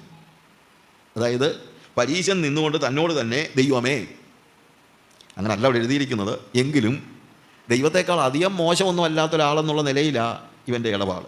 അവൻ പറയുന്നത്, ദൈവമേ, പിടിച്ചുപറിക്കാർ, നീതികെട്ടവർ, വ്യഭിചാരികൾ മുതലായ ശേഷം മനുഷ്യരെ പോലെയോ ഈ ചുങ്കക്കാരനെ പോലെയോ ഞാൻ അല്ലായികയാൽ ഞാൻ നിന്നെ വാഴ്ത്തുന്നു. ഞാൻ ആഴ്ചയിൽ 2 വട്ടം ഉപവസിക്കുന്നു, നേടുന്നതിലൊക്കെയും പതാരം കൊടുത്തു വരുന്നു എന്നിങ്ങനെ പ്രാർത്ഥിച്ചു. ഞാനിത് വായിച്ചു കഴിഞ്ഞപ്പോൾ ഞാൻ ആലോചിച്ചു, ഇതിനകത്ത് ഇവൻ്റെ പ്രാർത്ഥന എവിടെ എഴുതിയിരിക്കുന്നത്? എന്ന് വായിച്ചു നോക്കിയേ. എന്തെങ്കിലും ഇവൻ പ്രാർത്ഥിക്കുന്നുണ്ടോ? ഉണ്ടോ? ഇവനൊന്നും പ്രാർത്ഥിക്കുന്നില്ല. അവൻ നിന്ന് എന്ത് പറയുന്നു? ഞാൻ എങ്ങനെയുള്ളവനാണ്, ഞാൻ എന്തൊക്കെ ചെയ്യുന്നു, ഇത്രേ പറയുന്നുള്ളൂ. അവൻ പറയുന്നു, ഞാൻ പിടിച്ചുപറിക്കാർ, നീതികെട്ടവർ, വ്യഭിചാരികൾ മുതലായ ശേഷം മനുഷ്യരെ പോലെയോ ഈ ചുങ്കക്കാരനെ പോലെയോ അല്ലായികയാൽ ഞാൻ നിന്നെ വാഴ്ത്തുന്നു. ഞാൻ ഇവനെ പോലൊന്നും അല്ല. ചിലപ്പോൾ ഇവൻ ദൈവത്തോട് പറയുന്നത്, കർത്താവേ, നോർമൽ വേയിൽ നിനക്ക് കിട്ടുന്ന ആളുകളൊക്കെ പിടിച്ചുപറിക്കാരും നീതികെട്ടവരും വ്യഭിചാരികളും ഇവനെ പോലുള്ള ചുങ്കക്കാരനും ഒക്കെ നിൻ്റെ പുറകെ വരുന്നത്. എന്നെപ്പോലെ നീതിയുള്ള ഒരുത്തനെ കിട്ടിയതിന് നീ എന്നെ വാഴ്ത്തണമെന്നാണ് അവൻ പറയുന്നത്. അല്ലേ? ഈ മനുഷ്യനെ പോലെ അല്ല, ചുങ്കക്കാരനെ പോലെ അല്ലായികയാൽ ഞാൻ നിന്നെ വാഴ്ത്തുന്നു. പിന്നെ നമ്മൾ ഈ ആറ്റിറ്റ്യൂഡ് തന്നെയാണ് പലപ്പോഴും നമ്മുടെ പ്രാർത്ഥന. ഇത് പഠിപ്പിച്ചു കഴിഞ്ഞപ്പോൾ ഒരാൾ പ്രാർത്ഥിച്ചത്, കർത്താവേ, ഞങ്ങൾ ആ പരീശനെ പോലെ അല്ലായികയാൽ ഞങ്ങൾ നിന്നെ വാഴ്ത്തുന്നു. എടി, നമ്മളെപ്പോഴും ഇങ്ങനെ കമ്പയർ ചെയ്ത്, മറ്റുള്ളവരെ കമ്പയർ ചെയ്ത്, we are happy because we are not like other people. മറ്റുള്ളവരെ പോലെ അല്ലായികയാൽ ഞാൻ നിന്നെ വാഴ്ത്തുന്നു. ലുക്ക്, എന്ത് നീറ്റായിട്ടാണ് അവൻ സ്വയത്തെ തൃപ്തിപ്പെടുത്തുന്നത്. He is empowering his self, or he is considering his self is worthy. സെൽഫിനെ അവൻ എന്ത് ചെയ്യുന്നു? വളരെ സ്ട്രെങ്തൻ ചെയ്യുന്നതാണ്. അതാണ് റിലിജ്യൻ. സെൽഫിനെ സ്ട്രെങ്തൻ ചെയ്യുന്നതെല്ലാം റിലിജ്യനാണ്. അതാണ് ഈസ്റ്റേൺ റിലിജൻ്റെ എല്ലാം പ്രത്യേകത. നമ്മൾ ഈസ്റ്റേൺ റിലിജൻ ഏതും എടുത്ത് നോക്കിക്കോ. ഇപ്പോൾ ഉദാഹരണത്തിന് യോഗ, അല്ലെങ്കിൽ അതുപോലെയുള്ള റിലീജിയസ് ആസ്പെക്ട്സ് ഏതെടുത്ത് നോക്കിയാലും അവിടെയൊക്കെ സെൽഫിനെ നമ്മൾ എന്ത് ചെയ്യുകയാണ്? സ്ട്രെങ്തൻ ചെയ്യുകയാണ്. ലുക്ക് ടു യുവർ സെൽഫ് എന്നാണ് പറയുന്നത്. അതുതന്നെയായി പരീക്ഷ ചെയ്തിരിക്കുന്നത്. അവൻ നിന്ന് തന്നോട് തന്നെ, നിന്നിലേക്ക് തന്നെ. That is religion. റിലിജൻ എപ്പോഴും നമ്മിലേക്ക് നോക്കാനും നമ്മളെ ശക്തീകരിക്കാനുമാണ് റിലിജൻ എപ്പോഴും പരിശ്രമിക്കുന്നത്. We are trying to strengthen our self. അതുകൊണ്ടാണ് യോഗയ്ക്കുമൊക്കെ എല്ലാ നാടുകളിലും, ഇപ്പോൾ US-ലൊക്കെ ഈവൻ ക്രിസ്ത്യൻ സ്കൂളിലല്ല, ബട്ട് സ്റ്റിൽ സ്കൂളുകളിലൊക്കെ യോഗ പ്രാക്ടീസ് ചെയ്യുന്നുണ്ട്. രാവിലെ പ്രാർത്ഥിക്കാൻ അനുവാദമില്ല, അപ്പം നമ്മൾ സെക്യുലറാണെന്ന് പറയും. പക്ഷേ യോഗ പ്രാക്ടീസ് ചെയ്യാൻ അവർക്ക് ബുദ്ധിമുട്ടില്ല. You understand the difference? എന്തുകൊണ്ടാണ് യോഗ ഒക്കെ അവർ പറയുന്നത്? That strengthens your self. That is worldly ആയിട്ടുള്ളൊരു ചിന്തയാണത്. നമ്മൾ സെൽഫിനെ സ്ട്രെങ്തൻ ചെയ്യണം. പക്ഷേ അത് റിലിജനാണെന്ന് മനസ്സിലാക്കാതെ വിശ്വാസികൾ പോലും ആ രീതിയിൽ ഇന്ന് യോഗയും മറ്റും പ്രാക്ടീസ് ചെയ്യുകയും അതിനെ പ്രൊമോട്ട് ചെയ്യുകയും പിള്ളേരെ പറഞ്ഞു വിടുകയും ചെയ്യുന്നുണ്ട്. കുറച്ച് വർഷം മുമ്പ്, ഇപ്പോഴുപോലും അല്ല, ഏകദേശം ഒരു 10 വർഷം മുമ്പ് ഞാൻ ഇന്ത്യക്ക് പുറത്തൊരു സ്ഥലത്ത് ഒരു ക്ലാസ് എടുക്കാൻ പോയപ്പോഴത്തേക്ക് ഒരു ചെറുപ്പക്കാരൻ പയ്യൻ, വിശ്വാസി, എൻ്റെ അടുത്ത് വന്നിട്ട് ചോദിച്ചു, uncle, I go for art of living, is there any wrong in that? ഞാൻ ആർട്ട് ഓഫ് ലിവിങ്ങിന് പോകുന്നുണ്ട്, അതിനകത്ത് എന്തെങ്കിലും തെറ്റുണ്ടോ? എന്നാൽ ഞാൻ പറഞ്ഞു, മോനെ, can you just repeat it? Uncle കേട്ടിട്ടില്ലേ ആർട്ട് ഓഫ് ലിവിങ്? ഞാൻ പറഞ്ഞു, യെസ്, ശ്രീ രവിശങ്കറിൻ്റെ ആർട്ട് ഓഫ് ലിവിങ്ങിനെ കുറിച്ച് ഞാൻ കേട്ടിട്ടുണ്ട്. പക്ഷേ ഞാൻ നിന്നോട് പറഞ്ഞത് എന്താണെന്ന് ഒന്നുകൂടെ നീ പറഞ്ഞ് ആർട്ട് ഓഫ് ലിവിങ്. ഞാൻ പറഞ്ഞു, ദാറ്റ് ഈസ് ദ പ്രോബ്ലം. അത് തന്നെയാണ് പ്രശ്നം. നീ ഒരു അല്ലെങ്കിൽ യു ആർ എ ക്രിസ്ത്യൻ, നീ പറയുന്നത് you are going for art of living. I was asking him, ഞാൻ അവനോട് ചോദിച്ചു, വാട്ട് ഈസ് ആർട്ട്? കല എന്ന് പറഞ്ഞാൽ എന്താണ്?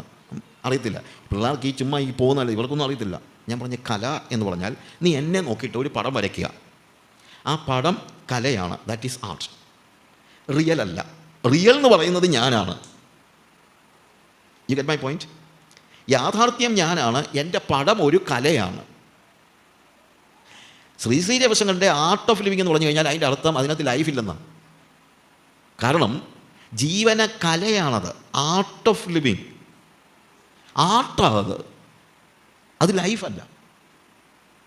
ഞാനോട് ചോദിച്ചു, മോനെ, ഞാൻ തന്നെ വഴിയും സത്യവും ജീവനുമാകുന്നു, ഞാൻ വന്നത് നിങ്ങൾക്ക് ജീവൻ ഉണ്ടാകുവാനും അത് സമൃദ്ധിയായി ഉണ്ടാകുവാനുമാണെന്ന് പറഞ്ഞ യേശു നിൻ്റെ മുമ്പിൽ നിൽക്കുമ്പോൾ എന്തിനാ മക്കളെ കലയുടെ പുറകെ പോകുന്നത്?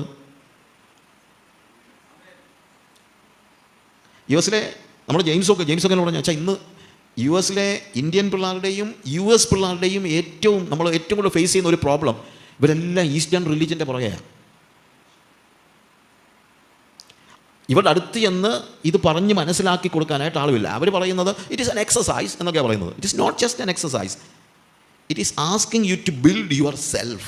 നിൻ്റെ സെൽഫിനെ ഡെവലപ്പ് ചെയ്യാനും നിൻ്റെ സ്വയത്തെ വളർത്താനും കട്ടിപിടിപ്പിക്കാനും ശക്തിപ്പെടുത്തുവാനുമാണ് ഈസ്റ്റേൺ റിലീജിയൻ ആവശ്യപ്പെടുന്നത്. സെൽഫാണ് അവിടുത്തെ ദൈവം. അഹം ബ്രഹ്മാസ്മി, ഞാനാണ് ബ്രഹ്മൻ. അതെന്താണ്? എന്നെയാണ് ഡെവലപ്പ് ചെയ്യുന്നത്, എന്നെയാണ് അതിൽ പ്രൊജക്റ്റ് ചെയ്യുന്നത്. പക്ഷെ ക്രിസ്ത്യാനിറ്റി എന്ന് പറയുമ്പോൾ കർത്താവ് പറഞ്ഞത് അങ്ങനല്ല. കർത്താവ് പറഞ്ഞു, ഒരുവൻ എന്നെ അനുഗമിക്കുവാൻ ഇച്ഛിച്ചാൽ ആദ്യത്തെ അവസ്ഥ തന്നെത്താൻ ത്യജിച്ച് തൻ്റെ ക്രൂശെടുത്ത് എന്നെ അനുഗമിക്കാത്തവന് എൻ്റെ ശിഷ്യനാകുവാൻ കഴിയുകയില്ല. മതം സെൽഫിനെ പ്രൊമോട്ട് ചെയ്യുന്നു, മതം സെൽഫിനെ ഒത്തിരി സ്ട്രെങ്തൻ ചെയ്യുന്നു. പക്ഷെ ക്രിസ്ത്യാനിറ്റി ഓർ ഫെയ്ത്ത് എന്താ ചെയ്യുന്നതെന്ന് ചോദിച്ചു കഴിഞ്ഞാൽ ഇറ്റ് ഡിമോളിഷസ് യുവർ സെൽഫ്. നിൻ്റെ സ്വയത്തെ ഇല്ലാത്തയാക്കുന്നതാണ്, അല്ലെങ്കിൽ നിൻ്റെ സ്വയത്തെ സ്ട്രെങ്തൻ ചെയ്യുന്നതല്ല, അതിനെ ഇല്ലാതെയാക്കുന്നതാണ്, ഡിനൈ ചെയ്യുന്നതാണ് ഫെയ്ത്ത് എന്ന് പറയുന്നത്. ഫെയ്ത്ത് എന്ന് പറഞ്ഞാൽ എന്താ? ആശ്രയമാണ്. ഫെയ്ത്ത് എന്ന് പറഞ്ഞു കഴിഞ്ഞാൽ ഇൻ്റലക്ച്വൽ ഫെയ്ത്ത് അല്ല. എപ്പോഴെങ്കിലും സമയമുള്ളപ്പോൾ എനിക്ക് ഇതൊക്കെ കാര്യം വെച്ച് കഴിഞ്ഞാൽ ഇതൊക്കെ വീണ്ടും പറയേണ്ട കാര്യം, നമ്മൾ കോമൺ ലാംഗ്വേജിൽ നമ്മൾ ഉപയോഗിക്കുന്ന പല ഭാഷയും ഇന്ന് മറ്റ് മതങ്ങളും ദുരുപദേശക്കാരും വേറെ അർത്ഥത്തിൽ ഉപയോഗിക്കുന്നു. അതുകൊണ്ട് ഇതേതാണ് സത്യം, ഏതാണ്, അല്ലെങ്കിൽ വാക്കുകൾ ഉപയോഗിക്കുന്നത് സെയിമാണ്. ഇപ്പം ഞാനൊരു ഉദാഹരണം പറഞ്ഞു കഴിഞ്ഞാൽ, ഹാ മായ സകലതും മായ, സഭാപ്രസംഗി പറയുന്നു. മായ എന്നുള്ളത് ഒരു ഈസ്റ്റേൺ റിലീജിയനിലെ കൺസെപ്റ്റ് ഉണ്ട്. മായ, എല്ലാം മായയാണ്. അപ്പോൾ വേണമെങ്കിൽ സിംക്രട്ടൈസ് ചെയ്യുന്ന എല്ലാം ഒന്നാന്ന് പറയുന്നവർക്ക് വേണമെങ്കിൽ പറയാം, കണ്ടോ വേദപുസ്തകത്തിലും ഉണ്ട് എല്ലാം മായയാന്ന്. നമുക്ക് ഈസ്റ്റേൺ റിലീജിയനിലും പഠിപ്പിക്കുന്നതാണ് എല്ലാം മായയാണ്, എല്ലാ മതങ്ങളും ഒന്നാണ് എന്ന് വേണമെങ്കിൽ പറയാം. പക്ഷേ ഈസ്റ്റേൺ റിലീജിയൻ മായ എന്ന് പറയുന്നതും വേദപുസ്തകം മായ എന്ന് പറയുന്നതും രണ്ടർത്ഥത്തിലാണ്. ഈസ്റ്റേൺ റിലീജിയനിൽ പൗരസ്ത്യ മതങ്ങളിൽ മായ എന്ന് പറഞ്ഞാൽ ഇല്യൂഷൻ എന്നാണ്. അതായത് അങ്ങനെ ഒന്നില്ല. മായ എന്ന് പറഞ്ഞു കഴിഞ്ഞാൽ നീ നടക്കുന്നെന്നുള്ളത് നിൻ്റെ ഒരു തോന്നലാണ്, നീ നടക്കുന്നില്ല. നീ ജീവിക്കുന്നെന്ന് പറയുന്നത് നിൻ്റെ ഒരു തോന്നലാണ്, നീ ജീവിക്കുന്നില്ല. കാണുന്നതെല്ലാം മായയാണ്. മായ അതായത് it doesn't exist, you just feel it. ഇല്യൂഷനാണ് ഈസ്റ്റേൺ അല്ലെങ്കിൽ പൗരസ്ത്യ മതങ്ങളിൽ മായ. പക്ഷേ ശലോമോൻ മായ എന്ന് പറയുന്നത് ഇല്യൂഷൻ എന്നല്ല, ടെമ്പററി റിയാലിറ്റി എന്നാണ്. താൽക്കാലിക യാഥാർത്ഥ്യത്തെയാണ് ശലോമോൻ മായ എന്ന് പറയുന്നത്. It is vanity, it is not illusion. You see the difference? ഇതുപോലെ വാക്കുകൾ മതങ്ങൾ ഉപയോഗിക്കുന്നതും വേദപുസ്തകം ഉപയോഗിക്കുന്നതിനും രണ്ടർത്ഥത്തിലാണ്. ഇത് തിരിച്ചറിഞ്ഞില്ലെങ്കിൽ പെട്ടെന്ന് മതചിന്ത നമ്മിൽ കടന്നു വരാനിടയുണ്ട്. ഇതേപോലെ തന്നെ ദുരുപദേശക്കാർ ഉപയോഗിക്കുന്നതൊക്കെ വേദപുസ്തകത്തിലെ വാക്കുകൾ തന്നെയാണ്. എത്രയോ വാക്കുകൾ. ഒരു ഉദാഹരണം മതിയല്ലോ നമുക്കെല്ലാം പറയുന്നത്. കൃപ. നമ്മളും കൃപ എന്നുള്ള വാക്ക് ഉപയോഗിക്കുന്നു, ദുരുപദേശക്കാരനും കൃപ എന്ന വാക്ക് ഉപയോഗിക്കുന്നു. നമ്മൾ പറയുന്നു എല്ലാം ദൈവകൃപ. അവരും പറയുന്നത് അതെ കൃപയാ, നമ്മുടെ പ്രവൃത്തിയൊന്നും അല്ല, കൃപയാ, അതുകൊണ്ട് നമ്മുടെ പ്രവൃത്തി ഒരു വിഷയമേ അല്ല. കണ്ടോ, നീ പാപം ചെയ്താലും നിനക്ക് കുഴപ്പമില്ല, അതൊന്നും നിൻ്റെ ആത്മരക്ഷയെ ബാധിക്കത്തില്ല, ആത്മാവ് രക്ഷിക്കപ്പെട്ട് കഴിഞ്ഞു. പരസ്യമായിട്ട് പറയുന്നത് ക്ഷമിക്കുക. എങ്കിലും എൻ്റെ ഒരു കൂട്ടുകാരൻ അവനോട് അവൻ്റെ ഒരു കൂട്ടുകാരൻ വിളിച്ചിട്ട് പറഞ്ഞു, ബ്രദറെ ഞാനൊരു വല്ലാത്ത പ്രതിസന്ധിയിലാണ്. ഇതെന്ത് പറ്റി? എൻ്റെ പെങ്ങളെ കല്യാണം കഴിച്ചിരിക്കുന്ന ഒരു പാസ്റ്ററാണ്. അപ്പോൾ ഞാൻ അറിയാം, അങ്ങനെ ഇപ്പം വേറെ പെണ്ണിൻ്റെ കൂടെ താമസം. അത് ഞാൻ അറിഞ്ഞില്ലല്ലോ. ബ്രദർ ഒന്ന് സംസാരിക്കണേ. അപ്പോൾ എൻ്റെ കൂട്ടുകാരൻ പറഞ്ഞു ശരി ഞാൻ സംസാരിക്കാം എന്ന് പറഞ്ഞ് അയാളെടുത്ത് എന്നിട്ട് സംസാരിച്ചു. പാസ്റ്ററല്ലേ? പാസ്റ്റർ പറഞ്ഞു പാസ്റ്ററെ ഇങ്ങനൊരു വാർത്ത കേട്ടല്ലോ, എന്താ ഇതിനകത്തെ വാസ്തവം? അത് ശരിയാ, ഞാൻ വേറെ പെണ്ണിൻ്റെ കൂടെ താമസിക്കുന്ന അവക്കെന്നാ? എന്നാൽ ഇദ്ദേഹം ചോദിച്ചു നിങ്ങളൊരു പാസ്റ്ററല്ലേ, നിങ്ങൾക്ക് ദൈവഭയം വേണ്ടേ, സ്വർഗത്തിൽ പോകണ്ടേ? അത് ഞാൻ സ്വർഗത്തിൽ പോകത്തില്ലെന്ന് ആര് പറഞ്ഞു? ഭയങ്കര ചൂടായിട്ട് എന്നെ പറഞ്ഞു ഇത് ചെയ്താൽ എങ്ങനെ സ്വർഗത്തിൽ പോകുന്നത്? ബ്രദറെ എൻ്റെ ശരീരം കൊണ്ട് ചെയ്യുന്ന ഒരു പ്രവൃത്തിയും എൻ്റെ ആത്മരക്ഷയെ ബാധിക്കത്തില്ല, എൻ്റെ ആത്മാവ് രക്ഷിക്കപ്പെട്ട് കഴിഞ്ഞു, ഇനിയിപ്പോൾ ഞാൻ എന്തോ ചെയ്താലും ഞാൻ സ്വർഗത്തിൽ പോകും. പാസ്റ്റർ പറഞ്ഞതാണ്. ഇതൊക്കെ കാണുന്നത് കൊണ്ടാണ് ഞങ്ങൾ പിന്നെയും പിന്നെയും ഈ കാര്യങ്ങളെക്കുറിച്ച് അല്ലെങ്കിൽ നിങ്ങൾ ചിന്തിക്കുക ഇയാളെന്തിനാ ഇവിടെ വന്ന് ഇതെല്ലാം ഇവിടെ പറയുന്നതെന്ന്. ഞാൻ മിനിഞ്ഞാന്ന് രാത്രിയിൽ ഞാൻ ഒരു സ്ഥലത്ത് ക്ലാസ് എടുത്തപ്പം ഒരു ഫാമിലി സെമിനാറിന് ക്ലാസ് എടുത്ത് YMCA ഒരു ഫാമിലി സെമിനാറിന് പോയിട്ട് ഞാൻ ക്ലാസ് എടുക്കുമായിരുന്നു. അപ്പോൾ ഞാൻ പറഞ്ഞൊരു കാര്യമുണ്ട്, ഞാൻ ഫാമിലി സെമിനാറിൽ തന്നെ ഗേ മാരേജിനെ കുറിച്ചും ഹോമോസെക്ഷുവാലിറ്റിയെ കുറിച്ചൊക്കെ സംസാരിച്ചപ്പം ഞാൻ പറഞ്ഞു 10 വർഷം മുമ്പാണെങ്കിൽ ഞാൻ ഗേ മാരേജിനെ കുറിച്ചൊന്നും ഫാമിലി സെമിനാറിലൊന്നും ക്ലാസ്സൊന്നും എടുക്കത്തില്ലായിരുന്നു. അതിനൊന്നും ആവശ്യമില്ലായിരുന്നു, കാര്യം നമ്മൾ കേട്ട് കഴിവ് പോലും ഇല്ല. 15 കൊല്ലം മുമ്പ് ഗേ മാരേജിനെ കുറിച്ചൊന്നും നമ്മൾ ക്ലാസ് എടുക്കേണ്ട കാര്യമില്ല. പക്ഷേ ഇന്നിപ്പം അത് കോമൺ ആയപ്പോൾ നമുക്കത് പറയാതിരിക്കാൻ പറ്റില്ല. അതുപോലെ ഈ ദുരുപദേഷ്ടാക്കന്മാർ കയറി നമ്മുടെ സഭയെ നശിപ്പിക്കുന്നത് കാണുമ്പോൾ ഇത് സംസാരിക്കാതിരിക്കാൻ കഴിയുന്നില്ല. അതുകൊണ്ടാണ് യൂദായുടെ ലേഖനത്തിലെ ഈ വാക്യം ഞാൻ കൃത്യമായിട്ടെടുത്ത് അത് നമ്മൾ പഠിക്കാനായിട്ട് തീരുമാനിച്ചത്. അതായത് നമ്മളെ വഴിതെറ്റിക്കുന്നവരായ ആളുകൾ. അപ്പോൾ ഫെയ്ത്ത് എന്ന് പറയുന്നത്, അതായത് the way of religion, the way of faith, അവിടെയും പ്രശ്നമുണ്ട്. അതായത് ഫെയ്ത്ത് എന്ന് പറയുമ്പോഴും വേദപുസ്തകം വിഭാവന ചെയ്യുന്ന വിശ്വാസത്തെ അല്ല നമ്മൾ ഇന്ന് പ്രൊജക്റ്റ് ചെയ്യുന്നത്. അതുകൊണ്ട് ഫെയ്ത്ത് എന്ന് പറയുന്നത് നമ്മുടെ സ്വയത്തെ ഇല്ലായ്മ ചെയ്യുന്നതാണ്. ഞാൻ ഈ ഭാഗം ഇന്ന് നമുക്ക് സമയമില്ല, എങ്കിലും ഫെയ്ത്തിനെക്കുറിച്ച് ഞാൻ ചില കാര്യങ്ങൾ പിന്നീട് പറയാം. പക്ഷേ ഇവിടുത്തെ ഒരു പ്രധാനപ്പെട്ട കാര്യം, പരീശൻ്റെ പ്രാർത്ഥന നമ്മൾ കേട്ടു. അവൻ്റെ പ്രാർത്ഥന മുഴുവൻ അവനെ കേന്ദ്രീകരിച്ചുള്ളതായിരുന്നു. അവൻ നോക്കിയത് തന്നെ അവനിലേക്കാണ്. അവൻ്റെ പ്രവൃത്തികൾ അവനെ കൂടുതൽ ആത്മവിശ്വാസമുള്ളവനാക്കി. അവനിൽ തന്നെ കോൺഫിഡൻ്റ് ആയിരുന്നു. അവൻ പറയുന്നു ഞാൻ പിടിച്ചുപറിക്കാരനോ നീതികെട്ടവനോ വ്യഭിചാരിയോ അല്ല, ഈ നിൽക്കുന്ന പരീശനെ പോലെയും അല്ല. അവൻ ഭയങ്കര കോൺഫിഡൻ്റ് ആയിരുന്നു. ഇതുപോലെയുള്ള ഒരു ഫോൾസ് കോൺഫിഡൻസ് നമ്മുടെ വിശ്വാസികൾക്ക് പലപ്പോഴും ഉണ്ടാകുന്നുണ്ട്. അതായത് നമ്മളെ ഒരു റിലീജിയൻ കൊണ്ട് ദൈവം നമ്മളെ സ്വർഗത്തിൽ കൊണ്ടുപോകാൻ ദൈവം ബാധ്യസ്ഥനാണ് എന്ന ഒരു ചിന്ത നമുക്ക് പലപ്പോഴും ഉണ്ടാകാറുണ്ട്. അവൻ്റെ കോൺഫിഡൻസിന് ഒന്നാമത് തുണ നിന്നത് അവൻ്റെ രീതിയിലുള്ള സെൽഫിൽ അധിഷ്ഠിതമായ ഒരു ധാർമ്മികതയാണ്, ഒരു വ്യാജ ധാർമ്മികത. നമ്മൾ പറയുന്നത് ഞാൻ I am not like the Pharisee stood and prayed thus with himself, God, I thank thee that I am not as the rest of the men. I am എന്ന് പറഞ്ഞാൽ തുടങ്ങുന്നതല്ലേ ഞാൻ. He is looking to himself. പ്രിയമുള്ളവരെ, നമ്മളാരും ദൈവത്തിൻ്റെ സന്നിധിയിൽ നമ്മുടെ നീതിയുടെ പേരിൽ നമുക്ക് ചെന്ന് നിൽക്കാൻ കഴിയില്ല. അത് നമ്മൾ മനസ്സിലാക്കണം. അതുകൊണ്ടല്ല, ദൈവത്തിൻ്റെ മഹാകരുണ കൊണ്ടാണ് അവൻ്റെ സന്നിധി നമുക്ക് നിൽക്കാൻ കഴിയുന്നത്. അടുത്ത ഇവന് പറ്റിയ അവൻ്റെ പ്രോബ്ലം എന്ന് പറയുന്നത് അവൻ്റെ ആചാരങ്ങളാണ്. അവൻ പറയുന്നു, ഞാൻ ആഴ്ചയിൽ 2 വട്ടം ഉപവസിക്കുന്നു, നേടുന്നതിലൊക്കെയും പതാരം കൊടുത്തു വരുന്നു എന്നിങ്ങനെ പ്രാർത്ഥിച്ചു. അവൻ പ്രാർത്ഥിച്ചില്ല. കാര്യം അവൻ പറയുന്നത്, എനിക്ക് വലിയ അത്യാവശ്യമൊന്നുമില്ല, പിന്നെ എന്നെപ്പോലെ ഒരാൾ നിൻ്റെ അടുത്ത് വന്നല്ലോ, അത് നീ മനസ്സിലാക്കണം, ഞാനത്ര മോശക്കാരനൊന്നുമല്ല. ഞാൻ ആഴ്ചയിൽ 2 വട്ടം ഉപവസിക്കുന്നു. പരീശന്മാർ ആഴ്ചയിൽ 1 വട്ടം ഉപവസിക്കുന്നത് കോമൺ ആണ്. 2 വട്ടം ഉപവസിക്കുന്നത് ഇറ്റ് ഈസ് എന്നാണ് ഒരു ഹയർ സ്പിരിച്വാലിറ്റിയുടെ ആളായിട്ട് അവൻ കാണുന്നത്. ആ ഉപവാസത്തിൻ്റെ പേരിലാണ് അവൻ അഹങ്കാരിയായിരിക്കുന്നത്. പ്രിയമുള്ളവരെ, ഉപവാസമെന്ന് പറയുന്നത് തന്നെ നമ്മുടെ അഹങ്കാരം ഇല്ലാതാക്കാനുള്ള സാധനമാണ്. ഞാൻ പറഞ്ഞു മനസ്സിലാക്കണം. എന്തിനാണ് നമ്മൾ ഉപവസിക്കുന്നത്?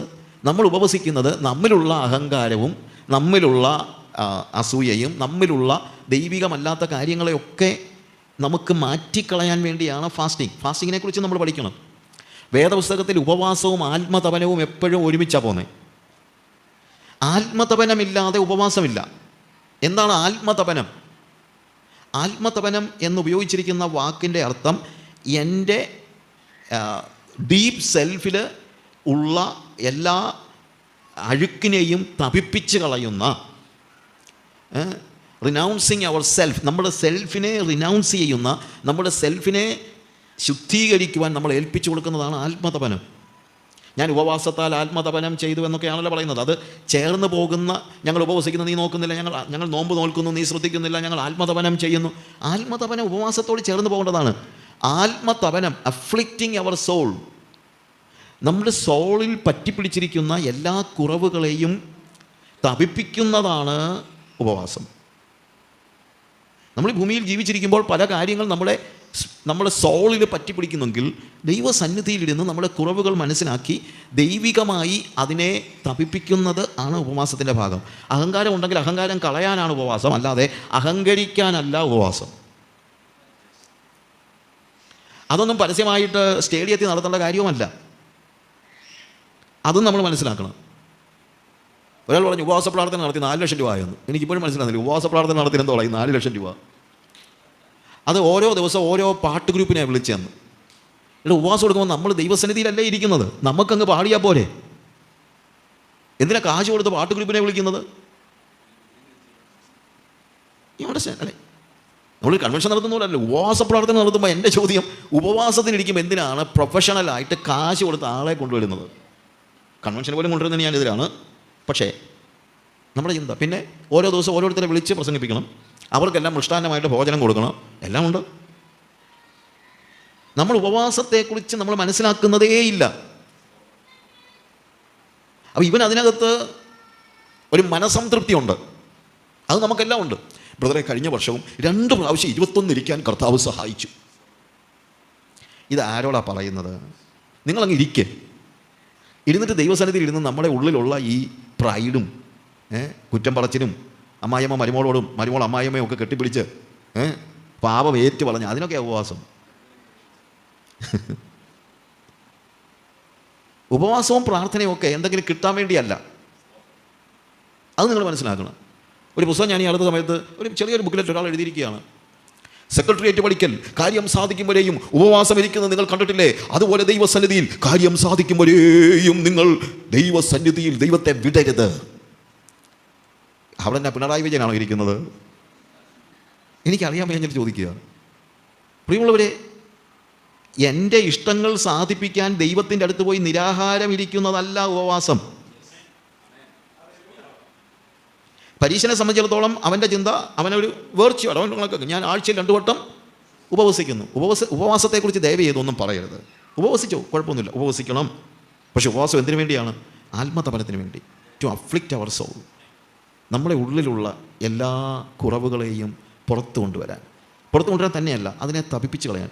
ശരിയാണ്, ഉപവാസം എടുക്കുമ്പം എല്ലാം പുറത്ത് വരും, അതുകൊണ്ട് കാര്യം ഉപവാസം എടുക്കുമ്പോഴാണ് നമുക്ക് എത്രയും കോപമുണ്ടെന്നൊക്കെ നമ്മൾ മനസ്സിലാകുന്നല്ലേ. നമ്മൾ ചിലപ്പോൾ പറയില്ല, അന്നേരം എങ്ങുമില്ലാത്ത കോപം എല്ലാം കൂടെ ചാടി വരും, ഇല്ലേ? എന്തുകൊണ്ടാണ് ചാടി വരുന്നത്? നേരത്തെ ഇതെല്ലാം ഉള്ളിലുണ്ട്, പക്ഷേ അന്നേരം നമ്മൾ കോപം വരുമ്പോൾ വേറെ എന്തെങ്കിലുമൊക്കെ ചെയ്ത് വല്ല TV കണ്ടോ ഒക്കെ നമ്മളിതിനെ ശമിപ്പിച്ചിരുന്നു. പക്ഷേ ഉപവാസം എടുക്കുമ്പം നമ്മൾ നമ്മുടെ ഭക്ഷണം കൊണ്ടോ മറ്റുള്ള കാര്യങ്ങൾ കൊണ്ടോ, ഇപ്പം പിന്നെ അതും പറയാൻ പറ്റില്ല, കാര്യം ഉപവാസത്തിനിടയ്ക്കും TV കണ്ടുകൊണ്ടിരിക്കും. പലരും ഉപവാസമല്ല, പലരും പട്ടിണിയാണ്. പ്രിയമുള്ളവരെ, ഉപവാസവും പട്ടിണിയും രണ്ടും രണ്ടാണ്. നിങ്ങളുടെ പട്ടിണി കൊണ്ട് ദൈവം പ്രസാദിക്കത്തൊന്നുമില്ല. ഭക്ഷണം കഴിക്കാതിരുന്ന ഉടനെ ദൈവം ഒന്ന് പ്രസാദിക്കുമെന്ന് നമ്മുടെ ചിന്ത അല്ല. നിങ്ങൾ ദൈവത്തിൻ്റെ സന്നിധിയിലിരുന്ന് നിങ്ങളെ തന്നെ, നിങ്ങളുടെ സെൽഫിനെ സ്ട്രെങ്തൻ ചെയ്യാനല്ല ഉപവാസം, നിങ്ങളുടെ സെൽഫിനെ ഇല്ലായ്മ ചെയ്യാനാണ് ഉപവാസം. നിങ്ങളുടെ സ്വയത്തിൻ്റെ ഗർവത്തെയും സ്വയത്തിൻ്റെ ചിന്തകളെയും ലൗകികമായ മോഹങ്ങളെയും ഒക്കെ ഇല്ലായ്മ ചെയ്യാനാണ് ഉപവാസം. പ്രാർത്ഥിക്കുമ്പോൾ കാര്യങ്ങൾ കിട്ടുകയല്ല, പ്രാർത്ഥിക്കുമ്പോൾ കാര്യങ്ങൾ ഇല്ലാതെ പോകുകയാണ്. ഒരാൾ ചോദിച്ചു, ഇത്രയും നാൾ നീ പ്രാർത്ഥിച്ചിട്ട് നിനക്ക് എന്തോ കിട്ടി? എന്നെ പറഞ്ഞു, എനിക്കൊന്നും കിട്ടിയതൊന്നും ഞാൻ അങ്ങനെ ഓർക്കുന്നില്ല, പക്ഷേ ഒത്തിരി പോയി. എന്തൊക്കെ പോയി? എൻ്റെ കോപം, ക്രോധം, ശാഠ്യം, ദുന്നവശം, അതൊക്കെ ഇങ്ങനെ പൊയ്ക്കൊണ്ടിരിക്കുകയാണ്. പ്രാർത്ഥിച്ചപ്പം. പ്രാർത്ഥിക്കുന്നത് എന്തെങ്കിലും കിട്ടാനല്ല, പ്രാർത്ഥിക്കുന്നത് നമ്മുടെ ഉള്ളിൽ ഇപ്പോഴും പറ്റിപ്പിടിച്ചിരിക്കുന്ന കറ, ചുളുക്കം, വാട്ടം, മാലിന്യം, ഇതൊക്കെ കളയാനാണ് നമ്മുടെ പ്രാർത്ഥനയും ഉപവാസവും. അത് നമ്മൾ ഒരിക്കലും സ്ട്രെങ്തൻ ചെയ്യത്തില്ല, പകരം അത് നമ്മളെപ്പോഴും എന്ത് ചെയ്തുകൊണ്ടിരിക്കുകയാണ്? It helps us to see that we are humbling ourselves, നമ്മളെ തന്നെ ദൈവസന്നിധിയിൽ താഴുന്നതിന്. അതാണ് ഇതിനകത്തൊരു പ്രശ്നം. കയീൻ്റെ റിലീജിയൻ അവനെ താഴ്ത്തിയില്ല, കയീൻ്റെ റിലീജിയൻ അവനെ കോപിഷ്ഠനാക്കുകയാണ്. ഈ പരീശൻ he was not having faith, അവന് ഫെയ്ത്ത് ആവശ്യം പോലും ഇല്ലെന്നുള്ള നിലയിലാണ് അവൻ നിൽക്കുന്നത്. അവൻ പറയുന്നത്, I have all the right to stand before you. റിലീജിയൻ്റെ പ്രശ്നം അതാണ്. നമുക്ക് ദൈവസന്നിധി നിൽക്കാനുള്ള സകല യോഗ്യതയും ഉണ്ടെന്ന് റിലീജിയൻ നമ്മളോട് പറഞ്ഞുകൊണ്ടിരിക്കും. നമ്മളതങ്ങ് വിശ്വസിച്ചു പോകും. I have all the right to stand before you. പക്ഷേ പ്രിയമുള്ളവരെ, ഫെയ്ത്ത് അതല്ല. ചുങ്കക്കാരൻ അവൻ സ്വർഗത്തേക്ക് നോക്കുവാൻ പോലും മനസ്സില്ലാതെ. പ്രിയമുള്ളവരെ, നമുക്കറിയാമല്ലോ, നോർമൽ വേയിൽ ഒരു യഹൂദൻ യെരുശലേമിന് പുറത്താണെങ്കിൽ അവൻ പ്രാർത്ഥിക്കുമ്പോൾ യെരുശലേമിലേക്ക് നോക്കിയാണ് പ്രാർത്ഥിക്കുന്നത്. യെരുശലേമിലാണെങ്കിൽ സ്വർഗത്തിലേക്ക് നോക്കിയാണ് പ്രാർത്ഥിക്കുന്നത്. യെരുശലേമിന് പുറത്തായതുകൊണ്ടാണ് ദാനിയേൽ 3 പ്രാവശ്യം യെരുശലേമിന് നേരെ കിളിവാതിലുകൾ തുറന്നിട്ട് പ്രാർത്ഥിക്കുന്നത്. പക്ഷേ യെരുശലേമിൽ നിൽക്കുന്ന ഒരു വ്യക്തി പ്രാർത്ഥിക്കുന്നത് സ്വർഗത്തിലേക്ക് നോക്കിയാണ്. That is normal. പക്ഷേ ചുങ്കക്കാരൻ പറയാണ്, സ്വർഗത്തേക്ക് നോക്കുവാൻ പോലും മനസ്സില്ലാതെ he was beating his breast. എന്താ ബീറ്റിംഗ് ദ ബ്രസ്റ്റ് എന്ന് പറയുമ്പോഴത്തേക്ക് മാറത്തടിക്കുക എന്ന് പറഞ്ഞു കഴിഞ്ഞാൽ, എപ്പോഴാണ് നമ്മൾ മാറത്തടിക്കുന്നത് നമ്മിലുള്ള കോൺഫിഡൻസ് നഷ്ടപ്പെടുമ്പോഴാണ്. പലപ്പോഴും മാറത്തടിച്ച് കരയുന്ന ആളുകൾ പറയുമല്ലോ, എനിക്ക് ജീവിക്കണ്ട എന്നൊക്കെ പറയില്ലേ.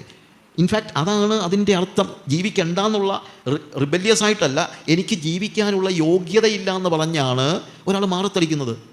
ചുങ്കക്കാരൻ പറയാണ്, how can I stand before your God? I cannot even look to your God. I am a sinner. കർത്താവേ, എനിക്ക് നിൻ്റെ മുമ്പിൽ നിൽക്കാനുള്ള യോഗ്യതയില്ല. അവൻ മാറത്തടിച്ച് കരഞ്ഞുകൊണ്ട്, പാപിയായ എന്നോട് കരുണ തോന്നണമേ എന്ന് അപേക്ഷിക്കുകയാണ്.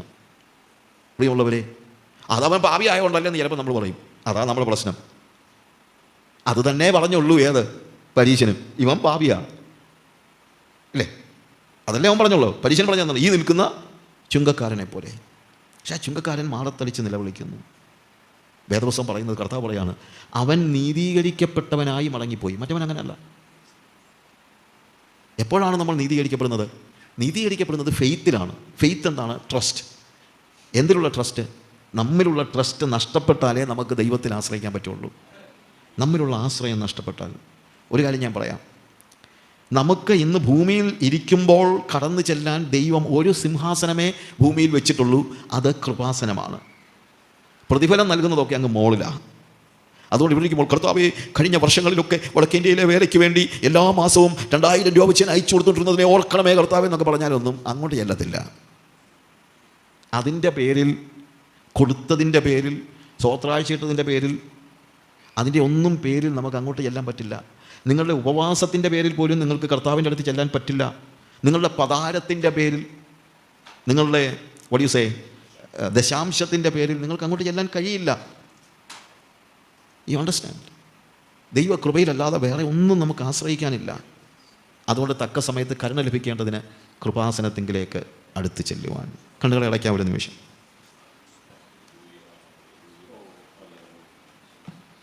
ഹല്ലേലൂയ. നമ്മൾ കയ്യിൻ്റെ വഴിയും ബിലയാമിൻ്റെ വഞ്ചനയും കോരഹിൻ്റെ മത്സരവും ഒക്കെയാണ് പഠിക്കാൻ ഉദ്ദേശിക്കുന്നത്. കയ്യിൻ്റെ വഴിയിലെ ഒരു കാര്യമാണ് നമ്മൾ പറഞ്ഞത്. Basically he was A religious person. അവൻ മതത്തിൻ്റെ ആളായിരുന്നു. മതം ദൈവത്തിങ്കിലേക്ക് ചെല്ലുവാൻ നമ്മൾ കണ്ടുപിടിക്കുന്ന വഴിയാണ്. ആ വഴി പലപ്പോഴും നമ്മുടെ ധാരണകൾക്കനുസരിച്ച് നമ്മൾ കണ്ടുപിടിക്കുന്ന വഴി, അതൊരിക്കലും അവിടെ ചെല്ലത്തില്ല. ദൈവത്തിൻ്റെ സന്നിധി ചെല്ലാൻ ആവശ്യമായ വഴി ഫെയ്ത്താണ്. ഫെയ്ത്ത് എന്താണ് ഫെയ്ത്ത്? ചുമ്മാ പറയുന്ന വിശ്വാസമല്ല, പ്രത്യുത സമ്പൂർണ്ണമായ ആശ്രയം, ദൈവത്തിലുള്ള ആശ്രയം. നമുക്കൊരു പ്രാവശ്യം കൂടെ നമ്മോട് തന്നെ ഒന്ന് ചോദിക്കാം, ഞാനും ഈ റിലീജിയൻ്റെ, നമ്മളൊക്കെ വേർപെട്ട വിശ്വാസികളൊക്കെയാണ്, പക്ഷേ ഇവിടുത്തെ റിലീജിയൻ നമ്മൾ ഫോളോ ചെയ്യുന്നുണ്ടോ? നമ്മളിപ്പം ഈസ്റ്റേൺ റിലീജിയൻ ഫോളോ ചെയ്യുന്നുള്ളതല്ല, നമ്മുടെ സെൽഫിനെ പ്രൊമോട്ട് ചെയ്യുന്നതായി സഭയിൽ കടന്നുകൂടിയിരിക്കുന്ന റിലീജിയൻ ഒത്തിരിയുണ്ട്. അതിനെ നമ്മൾ ഫോളോ ചെയ്യുന്നുണ്ടോ? ഉണ്ടെങ്കിൽ കർത്താവിനോട്, കർത്താവേ, ഇന്ന് ഞാൻ എന്നിലുള്ള ആശ്രയം കംപ്ലീറ്റായിട്ട് മാറ്റിവെക്കുന്നു. എനിക്ക് നിൻ്റെ സന്നിധി നിൽക്കാൻ യോഗ്യതയില്ല, കരുണ മാത്രമേ ഉള്ളൂ, കരുണ, കൃപയല്ലാതെ വേറെ ഒന്നുമില്ല. ഹല്ലേലൂയ. ദൈവമായ കർത്താവ് നിങ്ങളെ സഹായിക്കുമാറാകട്ടെ.